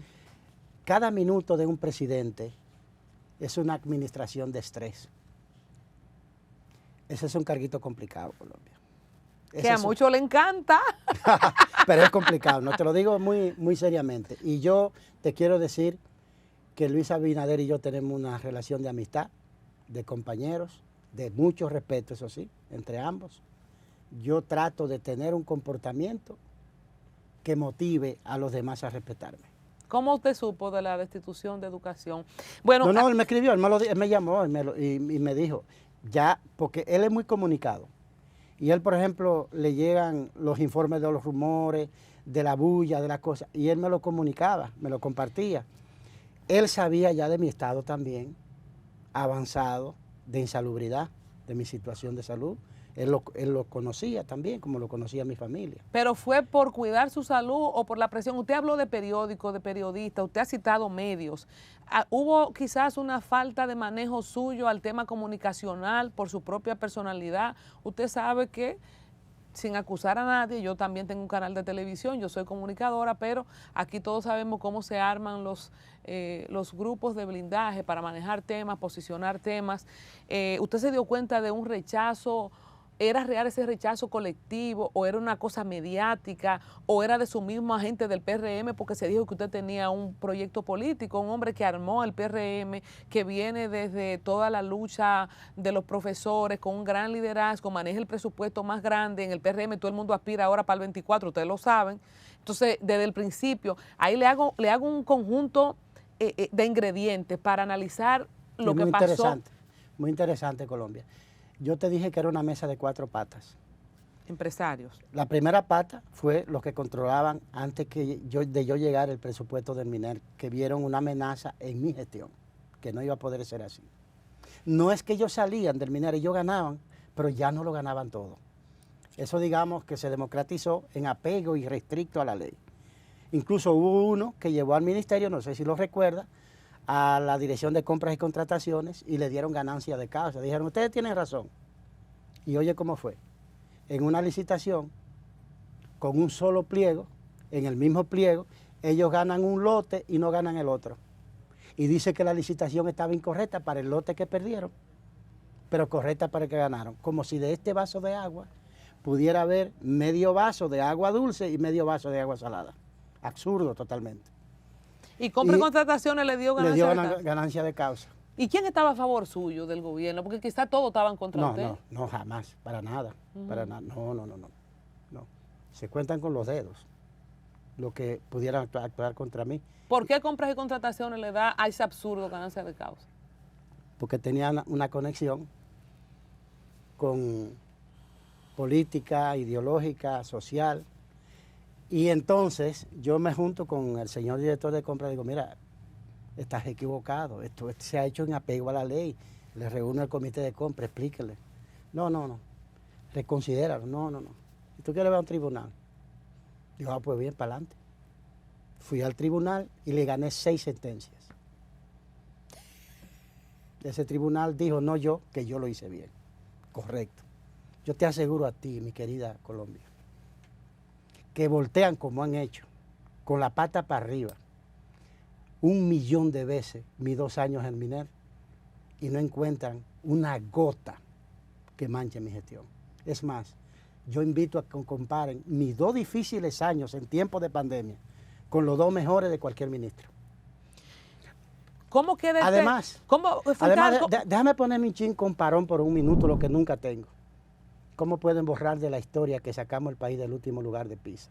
¿Cómo pueden borrar de la historia que todos los organismos internacionales vaticinaron un abandono masivo de la educación, una repitencia masiva en todo el mundo, que no ocurrió en la República Dominicana? Pero ahí es que yo Dominicana? le voy. ¿Cómo tenemos el caso dominicano? Nos haya costado lo que nos haya costado el año escolar en los hogares, que hay mucha gente que dice que se hicieron ricos los canales de televisión, los que tenían estudios. Lastimosamente yo no tenía estos estudios cuando eso, no me tocó nada, pero bueno. Los datos están ahí, lo de la prueba de PISA llega después que usted no esté en la gestión. ¿Cómo no se valora? Fue mi gestión que evaluaron. Obviamente. Evaluaron en mayo.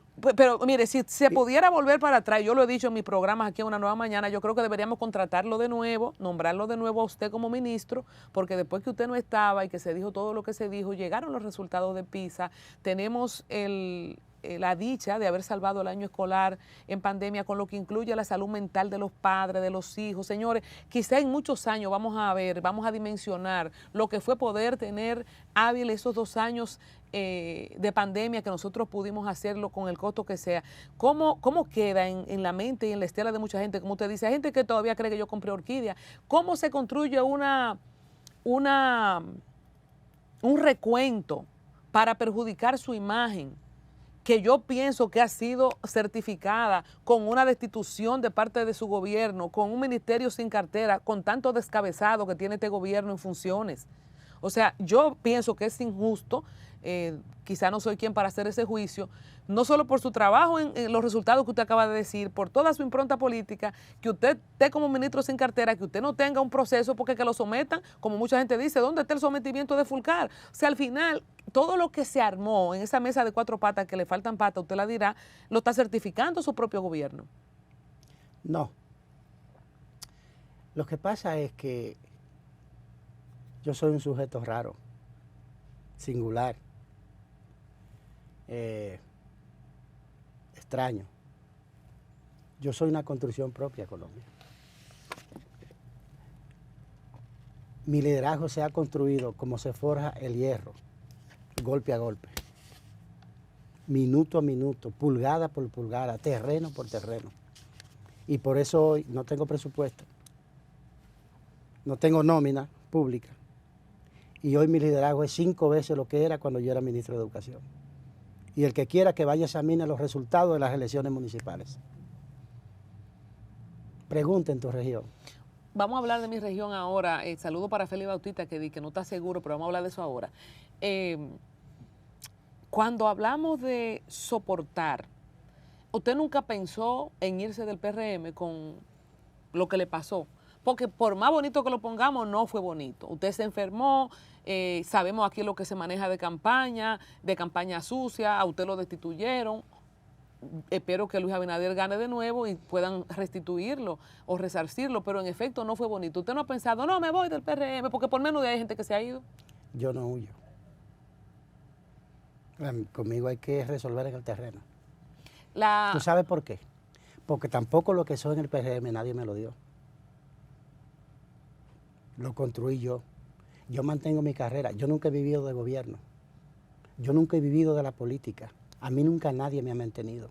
Yo he tenido que trabajar duro la política, trabajar duro lo social y sacar tiempo también para trabajar duro la manutención de mi familia, para vivir dignamente. Proyecto político presidencial. Ese era el miedo que entonces, de que usted llegaba y lo filmaban y todos esos lambones que había en el Ministerio de Educación diciéndole que usted iba a ser presidente. No había lambones en mi gestión. Yo trabajé con gente muy digna, muy noble. Eso fue parte de la campaña, seria. que a usted le estaban haciendo creer que usted iba a ser presidente, la gente que estaba alrededor suyo. Eso le dieron una cosa a una periodista de este país para que lo diga, pero eso es mentira. Colombia. Ay, pero yo estoy muy desinformada, porque todo lo que él dice yo no me acuerdo. Tú tienes que salir más, ¿Y qué Colombia, periodista fue así esa? no vamos a terminar de llegar a donde yo quiero que tú llegues, que tengas 5 canales con él. Tienes que salir más y enterarte. Yo no quiero tanto, yo soy igual que usted.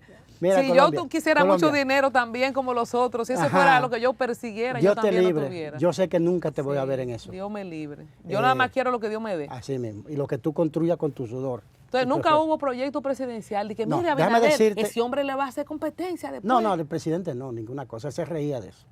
No, él se reía de eso. Yo soy un tipo responsable. ¿Tú crees que puede haber una gente que tenga un proyecto presidencial y no se lo diga a una persona? Puede ser eso. O sea, nadie tiene esa información. Que diga uno que yo le dije un día que tengo un proyecto presidencial en este momento. Ahora, lo que nadie me va a llevar a decir que yo renuncio de por vida a tener un proyecto presidencial. Yo tengo derechos constitucionales como todo. Y tengo impronta en este país. Y tengo espacio y tengo liderazgo. Perdóname si no parece humilde. Y nunca... Ahora, ¿qué es lo que pasa? Que yo soy un hombre responsable. Yo estoy apoyando la reelección del presidente Luis Abinader. Es una irresponsabilidad que yo salga ahora proponiendo la reelección de Luis para mayo de este año y a la vez proponiendo otra cosa mía para el 28. La vida no es así. La vida no es así. La vida es un proceso que se construye. Vamos a hacer la reelección de Luis Abinader. Vamos a ayudarle a que en tiempos normales haga lo que le faltó por hacer en tiempos anormales y de crisis. Y después veremos. Mira. Es decir, lo que te quiero decir, nunca voy a decir, yo nunca aspiraría a presidente. Pero no fue cierto que usted tenía un proyecto. No, pero por el amor de Dios. Mire, no. yo aquí, sin ánimo de enchincharlo, que es una palabra sanjuanera, enchinchar. Sí. Algunas de las cosas que yo me inscribo, que muchas personas nos quejamos y decimos, que en este gobierno los que tienen apellido italiano, españoles, árabes, se les da la oportunidad de renunciar y ellos renuncian con casos fehacientes, no voy a citar ninguno, pero entonces los que son morenitos, los que son los sureños, los Adán Peguero, lo parten. Saludo a Adán Peguero. Y por decir algunos, los que no son pop y lo parten. La esposa de Adán Peguero es del Cercado. Ah, ustedes por eso también lo partieron. Porque la esposa es sanjuanera. ¿Qué hay de eso, del tratamiento distinto con casos que tienen más peso? Si usted quiere no caiga en gancho, ¿verdad? Yo sé que lo estoy enchinchando. Mira lo que te quiero decir, Colombia. No, tú me puedes preguntar lo que quieras. Yo no tengo tabúes, no tengo nada secreto con eso, excepto el límite de la responsabilidad y de respeto. Yo respeto la institución de la presidencia de la República. Yo respeto al presidente de la República y yo respeto a mi amigo Luis Abinader, de quien soy amigo entrañable. No, pero que te quiero decir algo. Estoy equivocada. La diferencia es que hay personas que por determinados motivos estornudan y hay quienes le dan primera plana, dicen, mira qué entonada está su voz. Y ese mismo estornudo lo hace otro y es primera plana diciendo está podrido. ¿Usted haría mejores amistades con medios de comunicación? No, pero periódicos puntuales en una nueva gestión? Porque parece ser que lo que no sé, digo yo pensando No, pero aquí, yo no tuve enemistad con nadie. De hecho, yo te quiero decir que tengo una excelente relación con los medios, con los periodistas específicamente. Ya sabe que dentro de mí hay un pichoncito de periodistas. De manera que yo tengo una excelente relación porque no fueron 50 medios, fueron espacios específicos contratados para ese objetivo específico. Y salió gente a defenderlo, así como, qué sé yo, gente puntual, que usted dice, no, pero también hubo gente de medios que sabían la verdad. Hubo gente que explotó, que estalló contra esa basura. Gente de lo más destacado de la comunicación del país. Se habló. Sin yo pedir, la Iglesia Católica estalló. Incluso hizo en algún momento, en la Semana Santa, si no recuerdo mal, del 21, en esa Semana Santa, en uno de esos sermones se lo dedicaron a la manipulación mediática y me pusieron como ejemplo. La Iglesia Evangélica, el Consejo de Unidad Evangélica, por ejemplo, grupos empresariales, la Asociación de Jóvenes Empresarios, Educa ponderó en más de una ocasión mi gestión. O sea, es la minoría. Ahora, ¿qué es lo que pasa? ¿Qué es lo que pasa?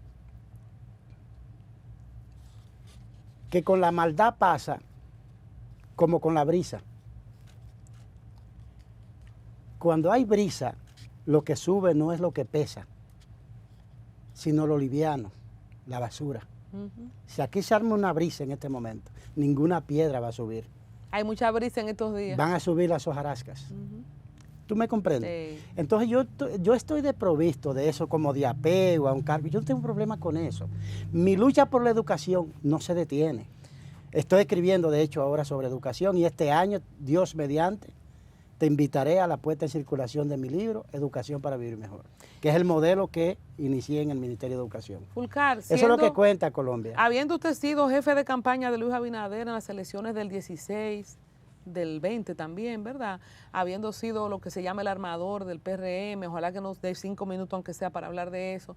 ¿Se temía que usted en esa posición como ministro? Yo tengo mucho tiempo, no te preocupes. Perfecto. Ahora deben brindarme desayuno porque... Exacto, vamos a ver el picapollo de ahorita. Se habló de nombramientos irregulares, en algún momento hubo un tema ahí también con los libros digitales. ¿Se temía que usted pueda ser un captador manejando ese gran presupuesto en una reelección que estaba a la vista de todos y que la Constitución se lo permitía a Luis Abinader? Era como siendo usted el jefe de campaña, era como, daba como miedito. Por eso fue la bachata del Torito. ¿Tiene miedo?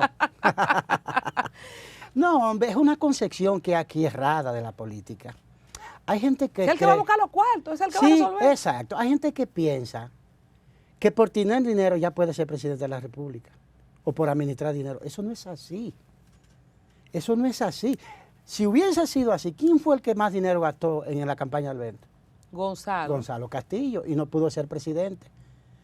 Eso es un error, pensar que si logro acumular dinero ya tengo hecho el camino. No, señor, hay una construcción que se hace. Hay mucha gente, en todos los gobiernos, no digo en este, en todos los gobiernos hay gente que se ve en un cargo, mira al lado, mira a otro, pide a un servidor café, se lo traen caliente, le abren la puerta del carro, se ve en ese mundo de bienestar y dice, ya lo que me falta es ser presidente. Tonto. Quítale el cargo para que tú veas, a ver qué queda. Quítale el dinero a ver qué queda. Hay gente que tiene mucho dinero, pero que lo único que sabe es contar. Y con saber contar, no se llega, no es suficiente. ¿Hubo temor en su familia en su reintegración porque usted está con todo en la calle? Vamos a hablar ahora de la victoria de febrero, de cuáles son las demarcaciones que usted manejó. ¿Cómo fue el proceso de recuperación y cómo los hijos, el entorno, la gente que lo quiere dice, pero Dios, pero papá, vamos a volver a eso? O sea, ¿cómo es posible? ¿Cómo ha sido la recuperación? Fue una operación del vientre abierto, ¿verdad? No sé si cuando usted dice que le extirparon parte del colon, si tiene alguna prótesis, o sea, ¿cómo fue un poco la recuperación para estar listo de nuevo para este fogueo? ¿Cómo te digo que no? Sí. Yo no lo dejaría yo. No, obviamente, mi familia sufrió mucho, mis amigos sufrieron mucho, mi equipo sufrió mucho. Y obviamente quedan llagas que se van curando, se van cerrando en el camino. Y hemos conversado mucho sobre eso, nos reunimos, hablamos. Roberto, ¿vale la pena? Los médicos, el ok. No, ¿Cuándo tuvo el ok? Como para usted. El ok estuvo en mi segunda visita a Boston. A los 6 meses volví a Boston, que tenía una cita, y ya ahí quedé con la alta médica definitiva. Ya usted puede actuar normalmente. Sobre lo que me hicieron, yo tuve 2 cirugías. Me hicieron una primera cirugía vertical, así. En esa me cortaron el colon. Pero además me hicieron una perforación para ponerme una bolsa por la que yo evacuaba. Yo evacué por una bolsa por un tiempo.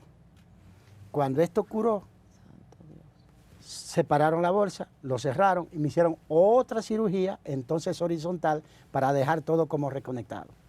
Ese en lenguaje llano y sencillo lo que me hicieron. No tengo nada, no tengo ninguna cosa en el cuerpo, eso no me dejó ningún... Bueno, las costuras naturales, pero ninguna secuela, yo estoy bien, yo como de todo. Y no le dijeron, mire, usted no se me puede estresar, usted... Una lista de cosas, entonces sí, mire, yo en la segunda visita yo voy a la política y ahora soy el director nacional de estrategia de campaña, que no es algo menor, o sea, eso está prescrito. Sí, usted puede. Sí, o sea, vaya con cuidado, tengo más cuidado en algunos elementos, por ejemplo, las campañas electorales son muy difíciles, Colombia, son muy duras, tú no tienes hora para comer, tú no siempre puedes comer caliente, a veces comes en el carro, a veces en una parada. ¿Y lo sigue haciendo usted eso? Es imposible ejercer la campaña sin hacer eso, porque no te puedo mentir, yo no miento nunca. No miento nunca, creo que es muy incómodo vivir. Si miente, tiene que tener el cuidado de después decir, cuidado si me equivoco y digo lo que no. O sea, se está arriesgando otra vez. Pero ahora, mira lo que yo hago.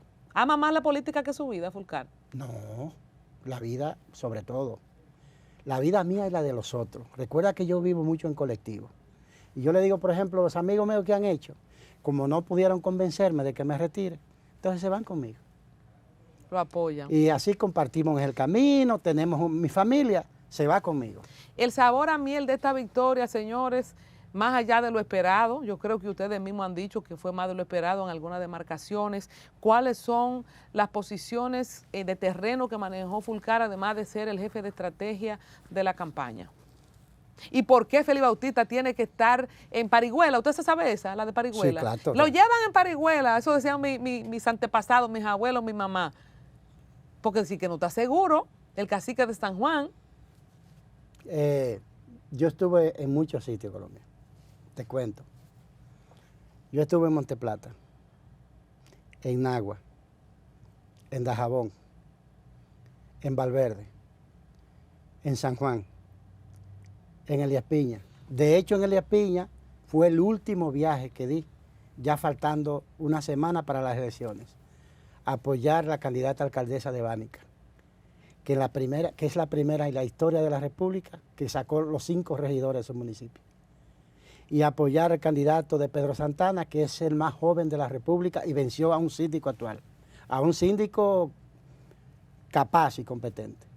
Ese fue mi último viaje, pero estuve también en la Mata de Farfán, para hablarte de tu provincia. Sí, a mí me llegó un reporte de la provincia que de 16... usted me corregirá, de 6 municipios ustedes ganaron 3 y de 16 distritos, territorios, ahora no lo manejo, ganaron 13, por lo cual si hacemos los números no es verdad que Félix es un clavo pasado. Vamos a ver, para la gente de San Juan, ¿cómo que está eso? Mira, en la política yo no creo que hay clavo pasado. Como yo te digo, hay contexto y hay momentos. Por eso hay gente que dice, mira, para el 28, fulano. Tú puedes decir si va a llover en mayo o no. Tú no sabes, Colombia. Ahora en noviembre. Ahora, tú puedes hacer cálculos si tiene fuentes científicas. Por ejemplo, yo nunca me he equivocado en un vaticinio electoral. En el 16, yo no podía salir a la televisión a decir que íbamos a perder, pero yo sí sabía que no ganábamos. Para mí siempre el 16 fue la siembra para la cosecha del 20. Porque nosotros éramos un partido frágil, que veníamos de una situación muy difícil, que no nos querían dejar existir, porque tú dijiste ahorita, ahora es fácil ser del PRM. Claro. Ahora es fácil ser amigo de fulano de Mengano. Pero tú sabes cuál fue mi primer reto, mi más grande reto en la campaña del 16 y del 16 hacia el 20. Convencer a la gente de que no era verdad que el PLD era inderrotable. En este país... Hasta el 2044, ¿ustedes se acuerdan? Claro.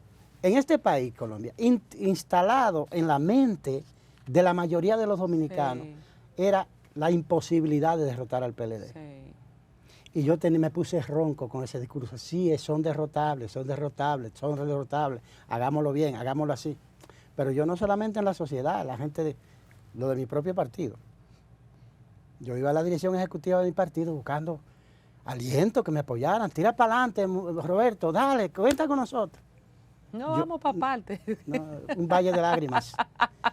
Y era natural, es cultural también. ¿Y qué le decía a usted en el 2016 que esa siembra iba a tener la cosecha que tuvo? O sea, ¿qué veía usted diferente a la colectividad de que sí el PLD podía ser derrotado y que ustedes podrían romper esos vaticinios contrarios? Sí, yo veía varios factores que caminaban hacia ahí. En primer lugar, yo veía un aplauso social al hecho de que nosotros, impedidos de ejercer nuestros derechos políticos en el PRD por parte de la Junta Central Electoral, controlada por el PLD, y del Tribunal Superior Electoral, que era un sello gomígrafo también del PLD, a nosotros nos pegaron 34 sentencias consecutivas para no dejarnos existir dentro del PRD. Decimos, bueno, entonces vamos a hacer un partido nuevo. Cuando intentamos hacer el partido nuevo, no nos lo quieren reconocer. Te voy a dar una primicia.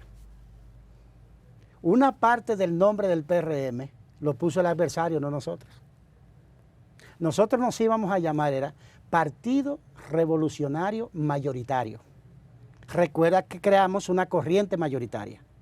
Y para conectar con ese trabajo, queríamos incorporar en el nombre del partido ese trabajo que era la corriente mayoritaria. Y la Junta dijo, no se puede poner mayoritario porque el PRD no quiere, se afecta. ¿Y qué le ponemos? Llegó un día, en la noche, yo estaba con el delegado político, con el director de propaganda. El delegado político era José Marte Piantini. El director de propaganda era Bienvenido Somón, publicista. Y yo le dije, ¿sabe qué? Que le pongan cualquier cosa que comience con M, pero tengamos un nombre ya. Y ahí que sale la palabra moderno en sustitución de mayoritario. Moderno no lo pusimos nosotros. ¿Quién sugiere la palabra moderno? Allá en la Junta, en la discusión, ¿sabe eso? ¿Quién? No, una discusión, en una conversación. ¿El mismo Roberto Rosario? No. Recuerda que ahí se juntan todos los delegados políticos, incluyendo el de nosotros. ¿Y alguien soltó moderno? Pues moderno. Y él me dice, Roberto, moderno nos fuimos. Yo lo que quiero son las 3 letras.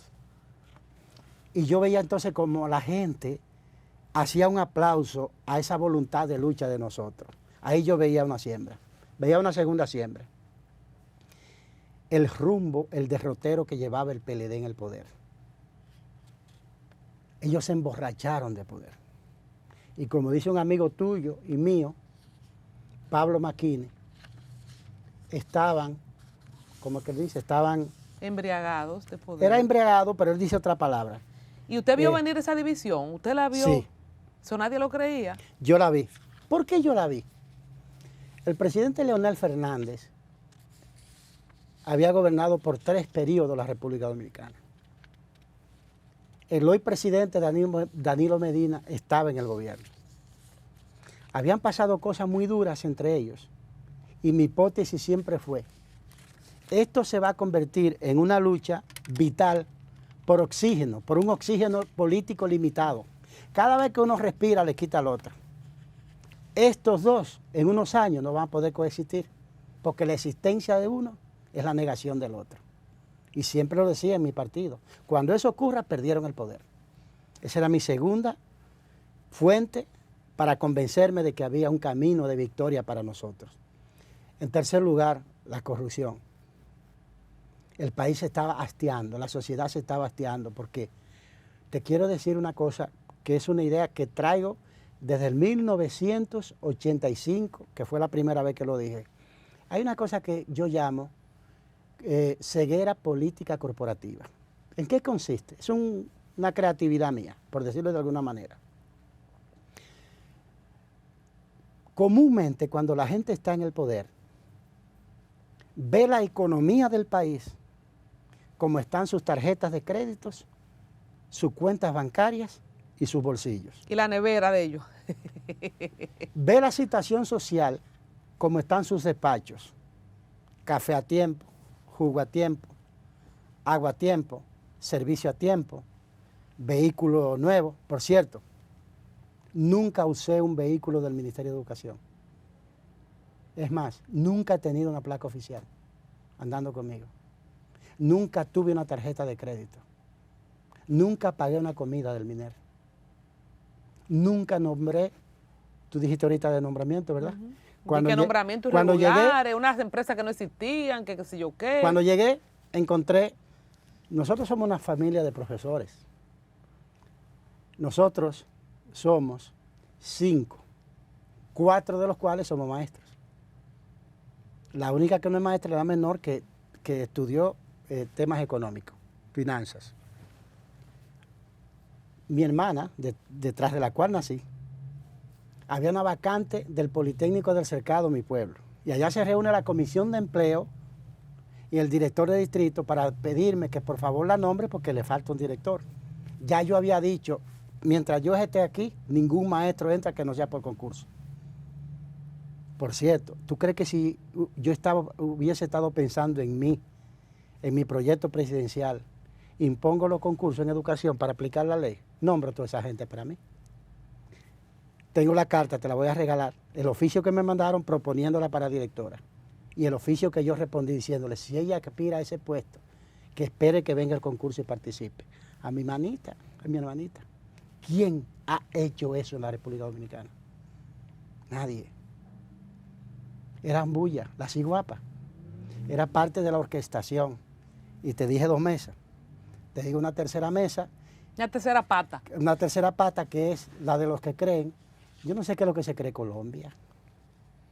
¿Por qué se creerá Colombia? Esa prietica, esa manera. De ti no lo dicen porque tú eres muy buena moza, pero de mí, imagínate, hasta medio calvo y todo lo demás. Esa es la tercera pata, el prejuicio. Pero hay una pata importante, invisible, que tiene que ver con la retranca para el desarrollo de la República Dominicana y que a mí me importa mucho por eso. Aquí hay un grupo de personas en todos los ámbitos, en la comunicación, en la agropecuaria, en la educación, en la medicina, en las finanzas, en la banca, etcétera, que tienen décadas diciendo qué es lo que hay que hacer para transformar el país y no transforman nada. No le conviene. Porque viven de que haya que transformar. Te pongo un ejemplo. No es que el dueño de la funeraria quiere que nadie muera, pero si no muere nadie, quiebra. Pero yo quiero que prospere mi negocio. ¿Verdad que sí? Si la gente no se enferma, y entonces las clínicas y los hospitales. ¿Qué sentido tienen las cárceles si no hay criminales o presos? En educación pasa que desde el 1985 están las mismas personas de fuera y de dentro, de la sociedad civil y del ministerio, diciendo todos los planes que hay que hacer para cambiar la educación y nunca cambió. ¿Por qué? Hacen unas rayaduras y ese es un nuevo paradigma, un nuevo plan, un nuevo proyecto, pero nada cambia. Ahora, si el oficio que te ha hecho vivir y acumular por 3 décadas o 4 es cambiar una educación que no cambia. ¿Qué pasa si cambia, de verdad? Se acaba el negocio. Tan inteligente mi Colombia. Esa es la cuarta pata. Y esa pata no es conocida de la alta dirección del país. O sea, hablamos de la presidencia, de la cabeza, porque siempre dicen que la salud y la educación son los pilares para el desarrollo de los pueblos. Ante esta realidad que todo el mundo que me está viendo la sabe y la entiende, ¿qué dice el presidente? O sea, No, por no, ejemplo, pero no es una cosa personal por del ejemplo, presidente. cambiar este ministro, si usted quiere no responda, va a ser un monólogo. Poner este ministro que pusieron ahora, ¿en qué cambia lo que se tenía que cambiar? O sea, una persona que es parte del sistema, que va a garantizar, ¿y qué hemos hecho? O sea, al final yo me quedo, y son de las cosas de las, ahora cuando Luis Abinader termine, que uno espera que pase algo. Porque si de escándalo vamos a hablar, también ha tenido escándalo. ¿Por qué no lo suspenden También no, a porque él yo también? no tuve ningún hecho escandaloso. No, no, Conmigo, no. contra mí hubo ruidos. No, Ahora, te quiero déjeme decir una cosa. corregirlo, quizá él no tiene ninguno, se ha dicho, como se dijo de usted. Porque obviamente no los tiene porque no se ha removido. O sea, a veces uno se queda, yo me quedo con, yo tengo mucha frustración en cosas que uno espera, porque si todo el poder que usted tuvo y el poder político que tiene y de influencia y formó un partido, hablamos todavía de esa cuarta pata, ¿cuándo vamos a romper esa maldición? O sea, ¿cuándo vamos a romper la maldición de la gente que son los promotores del cambio del sistema, pero que son parásitos que viven del sistema? Colombia.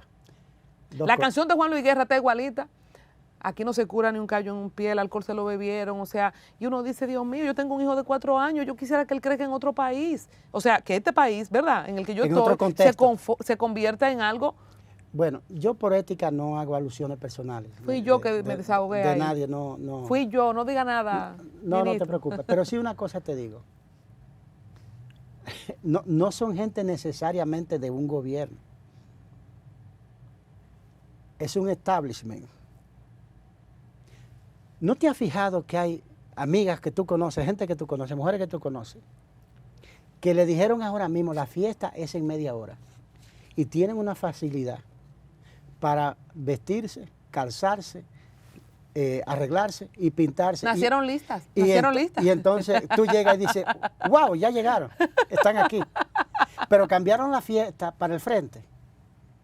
Y tú dices, bueno, ya no me han invitado. No, pero ya está armada y ellas están allá sentadas. Así pasa también en la sociedad. Hay gente que tiene no es un don, porque don no es, tienen esa condición y esa posibilidad de recolocarse. Oh, fresco, mi adiós, gente Y dichosa que yo conozco. Hay gente dichosa que yo conozco. En todo. Hay gente que chupó por 14, 16 años y fue asunto de cambiarse la gorra. Ya para finalizar, ministro... Y era tan corta la entrevista. Bueno, pero todavía, en el finalizar todavía, espérese que le voy a hacer otra pregunta. ¿Tiene sentido la alianza? Yo estoy divertido aquí de Y yo también, a mí me encantan estos temas, la gente sabe que aunque me gusta el entretenimiento y la cultura, también pues tengo interés por los temas que son serios también, ¿verdad? Para la Tema transformación. país, claro. Claro que sí. La Alianza Rescate RD, saludo para toda la gente que me sigue, que dice que ahora yo soy una lambona del presidente, después que me dio un boche en la semanal y que creen que yo soy enemiga del presidente. Yo dije en mi programa... No piensa eso de ti, no, ni yo tampoco, No, ni me lo para tomé nada, así, para nada. ni me lo tomé así, pero hay gente que cree que estamos enfrentados. Okay, yo sé que no. Se lo digo, no, para nada. Entonces, yo dije en Una Nueva Mañana que el presidente Abinader se va a convertir en el líder absoluto en todo el panorama político porque va a derrotar de un solo tiro a los 3 partidos que han gravitado, bueno, el más reciente, la Fuerza del Pueblo, el PRD, con toda la historia que tiene, Miguel Vargas, que fue canciller y todo eso, ex candidato presidencial, y Danilo Medina, porque todos se juntaron en lo que yo pienso, y yo lo he escuchado a usted, que es un error. Entonces, cuando yo lo digo, no es ni porque yo lo desee ni no lo desee, yo simplemente estoy retratando lo que veo. Esta alianza Rescate RD, solo para cotejar en la entrevista, porque yo no sé si sea necesario, significa algo. Ustedes tienen estrés, va a pasar algo diferente en mayo de lo que pasó en febrero. Significa algo que se hayan juntado y se hayan hecho una foto, Danilo y Leonel, para usted como jefe de estrategia. ¿Cuál es la estrategia de eso? Pasa, Colombia, que los entes de la alianza opositora, antes de ser alianza opositora, no previeron algunas cosas. Por ejemplo, el expresidente Leonel Fernández venía creciendo significativamente en la fuerza del pueblo. Venía creciendo significativamente porque hay que reconocer que es un líder con carisma, con penetración, con historia, con historia, con impronta y también con atractivo, porque yo soy una gente objetiva, eso es verdad. Ahora, ¿qué pasa? La materia prima de la cual se nutría Leonel Fernández para crecer, ¿cuál era? El PLD. El PLD. Que veía en él una esperanza mayor que la que le proporcionaba la propia dirección del PLD. Lo veía con mayor posibilidad de ese poder y esa mayor posibilidad que se veía le generaba una expectativa más cercana y corrían hacia el presidente Leonel Fernández. En el momento que él sella una alianza con el PLD, ya los que están en el PLD dicen, pero me quedo aquí cómodo, como quiera ya estamos juntos. Tengo lo mismo aquí y como quiera estoy junto con Leonel si gana. Se detuvo ahí el crecimiento para siempre de Leonel Fernández en el proceso. Segunda cosa, es que en los análisis yo veo mucha gente, muchos analistas, politólogos, comunicadores, políticos, analizando esta situación, digo yo, pero ¿cómo no pueden ver una realidad tan clara? El problema es que aquí hay una lucha existencial en la oposición. Te cuento. Si Abel gana las elecciones, si ganara las elecciones, ¿el PLD de quién sería? ¿De Abel o de Danilo? De Abel, porque ¿Del aquí presidente? Es del que tiene el cheque, ¿no fue el artículo que dijo Leonel? O sea que en ese caso pierde Danilo y pierde Leonel. Ofrécome así, pero mire, yo no estaba viendo esa lucha ahí. Te la voy a yo creía que completar. eran Danilo y Leonel. Te la voy a completar. Si Abel ganara las elecciones, que es el candidato del PLD, pierde Danilo y pierde a Leonel. ¿Por qué? Porque Abel se convierte en el líder del PLD y se trae al gobierno la fuerza del pueblo y se queda Leonel solo. Dos, segunda posibilidad. Si el que ganara fuera Miguel Vargas, entonces Miguel Vargas reconstruiría desde el gobierno al PRD con la fuerza del pueblo y con el PLD. Pierde Leonel y pierde Danilo. Tres, si el que gana las elecciones es Leonel Fernández, en 3 meses de gobierno absorbe al PLD completo. Pierde Leonel, pierde Danilo, Abel. pierde Abel y pierde Miguel. ¿Tú sabes qué es lo que le conviene a Danilo Medina, políticamente hablando en este momento? Que pierda a Leonel, que pierda a Miguel y que pierda a Abel. Pero ¿y Danilo no perdió hace mucho ya? ¿Qué cosa?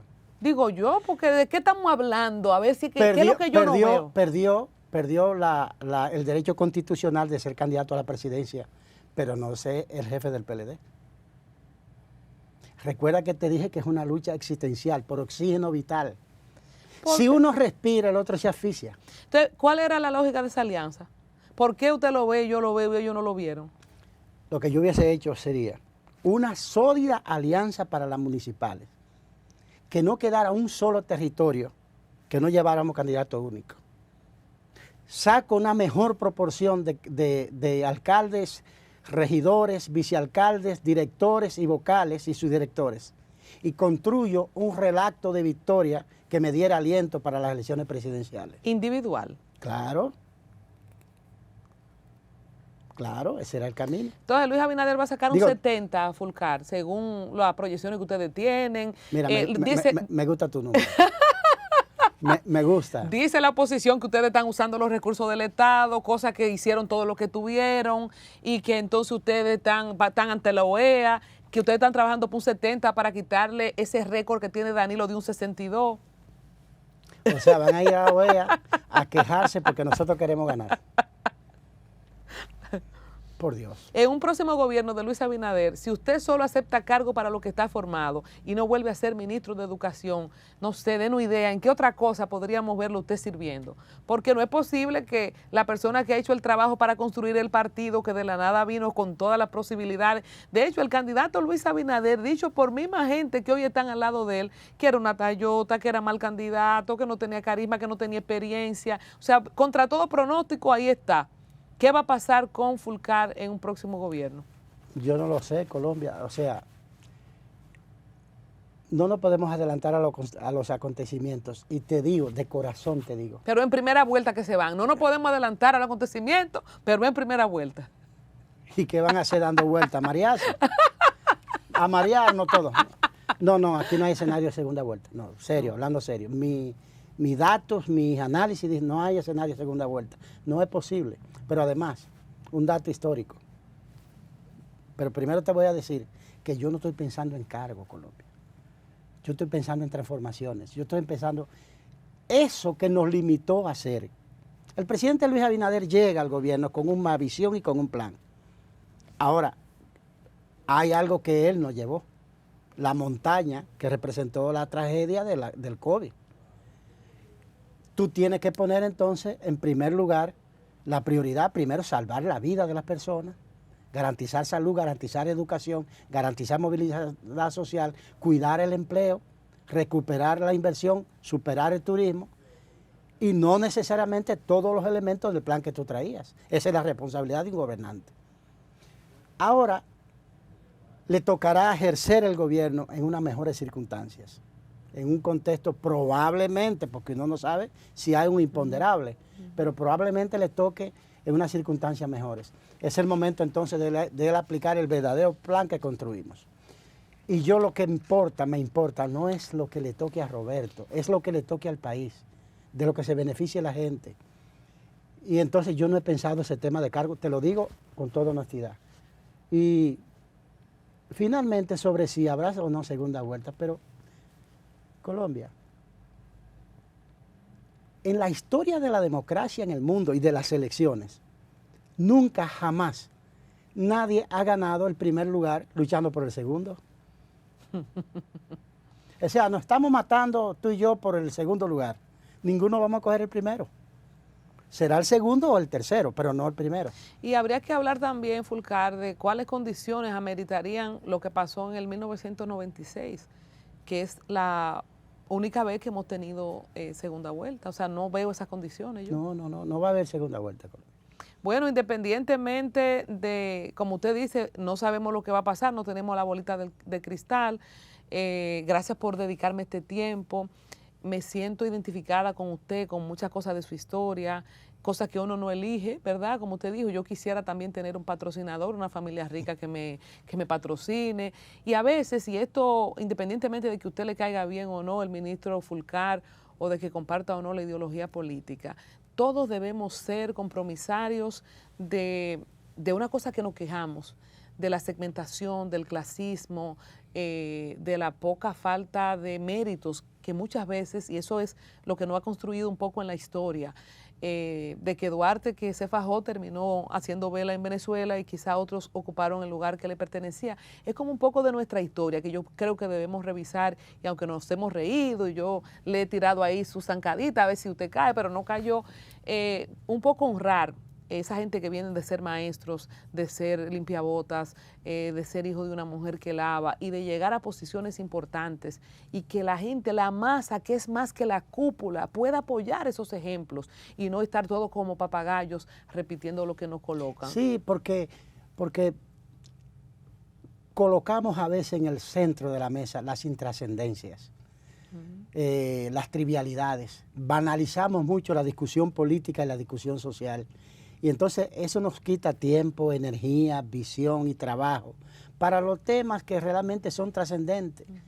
Aquí lo que cuenta no es el cargo que te den a Colombia. Aquí lo que cuenta es qué está ocurriendo con tal o cual política social, cómo estamos impactando a la vida de las personas. El centro de mi visión, por ejemplo, sobre la educación, es que ya nunca más la educación puede ser una actividad ingenua, que vamos a la escuela como en el campo íbamos al río, como en el pueblo vamos al cine o vamos a la plaza pública, como una cosa. No. Tiene que ser consciente con un propósito de transformar la vida de la gente. Y yo te digo, en el presente, en el mundo presente, en el mundo por venir, la educación es el centro para las grandes soluciones de todos los problemas de la humanidad. Y por eso te digo, con este tema de clasismo, de lo cual yo me río porque es ridículo. En mi partido, en broma, me dicen los compañeros, Roberto, ¿tú eres Popi o Guaguaguá? Y yo le digo, yo soy guapo. un guaguaguá que no tiene problema con los popis. O sea, yo no tengo tema con eso, yo no tengo prejuicio. No, pero usted es guapo además para enfrentar las situaciones que le ha tocado vivir. Eso sí. Porque hay mucha gente que son guapos y en proceso de salud, especialmente los hombres que con una gripe se asustan. La verdad hay que felicitarlo por su entereza. Ojalá que cuando haya pasado el día de las elecciones y los resultados que sea que sucedan, usted pueda volver de nuevo. Sí, entonces hablemos de política, hablemos un poco didáctico de estrategia de lo que pudo haber pasado, si se hace, mira qué fue lo que yo dije. Así que vamos a hacer después un levantamiento para repasar y que aprendamos también de estrategia política de alguien que tiene resultados, porque el PRM fuera de la pandemia y de que Leonel se fue, tiene los resultados de venir precisamente de la nada, con un liderazgo nuevo, algunos de los que estaban viejos y lograron llegar a la presidencia, y van a romper el maleficio que dicen que los gobiernos del PRD, ahora PRM, no repiten, van a romper el maleficio. Lo que pasa es que el PRM no había sido gobierno, eso se quedó en el PRD de Colombia. No se cuenta. No, eso no se cuenta. Muchas gracias. Gracias a ti. Salud y vida. Dios te bendiga y amén. Recuerda que soy tu seguidor y estoy a tu orden. Muchas gracias también, me identifico con usted como le he dicho y gracias por contarnos esta historia de una construcción en lo profesional, de superación de salud y de recomponerse y volver al ring, a la política, a ganar elecciones. La lucha es luchando y como te dije y como le puso su título a un libro Rafael Chaljo Mejía, golpe a golpe, el hierro se forja golpe a golpe. No le temas a la lucha. Cada golpe tiene que galvanizarnos más para seguir adelante. La lucha, insisto, es luchando. Y yo lucharé toda mi vida por mis ideas, por mi país y por la gente que amo. Amén, que así sea.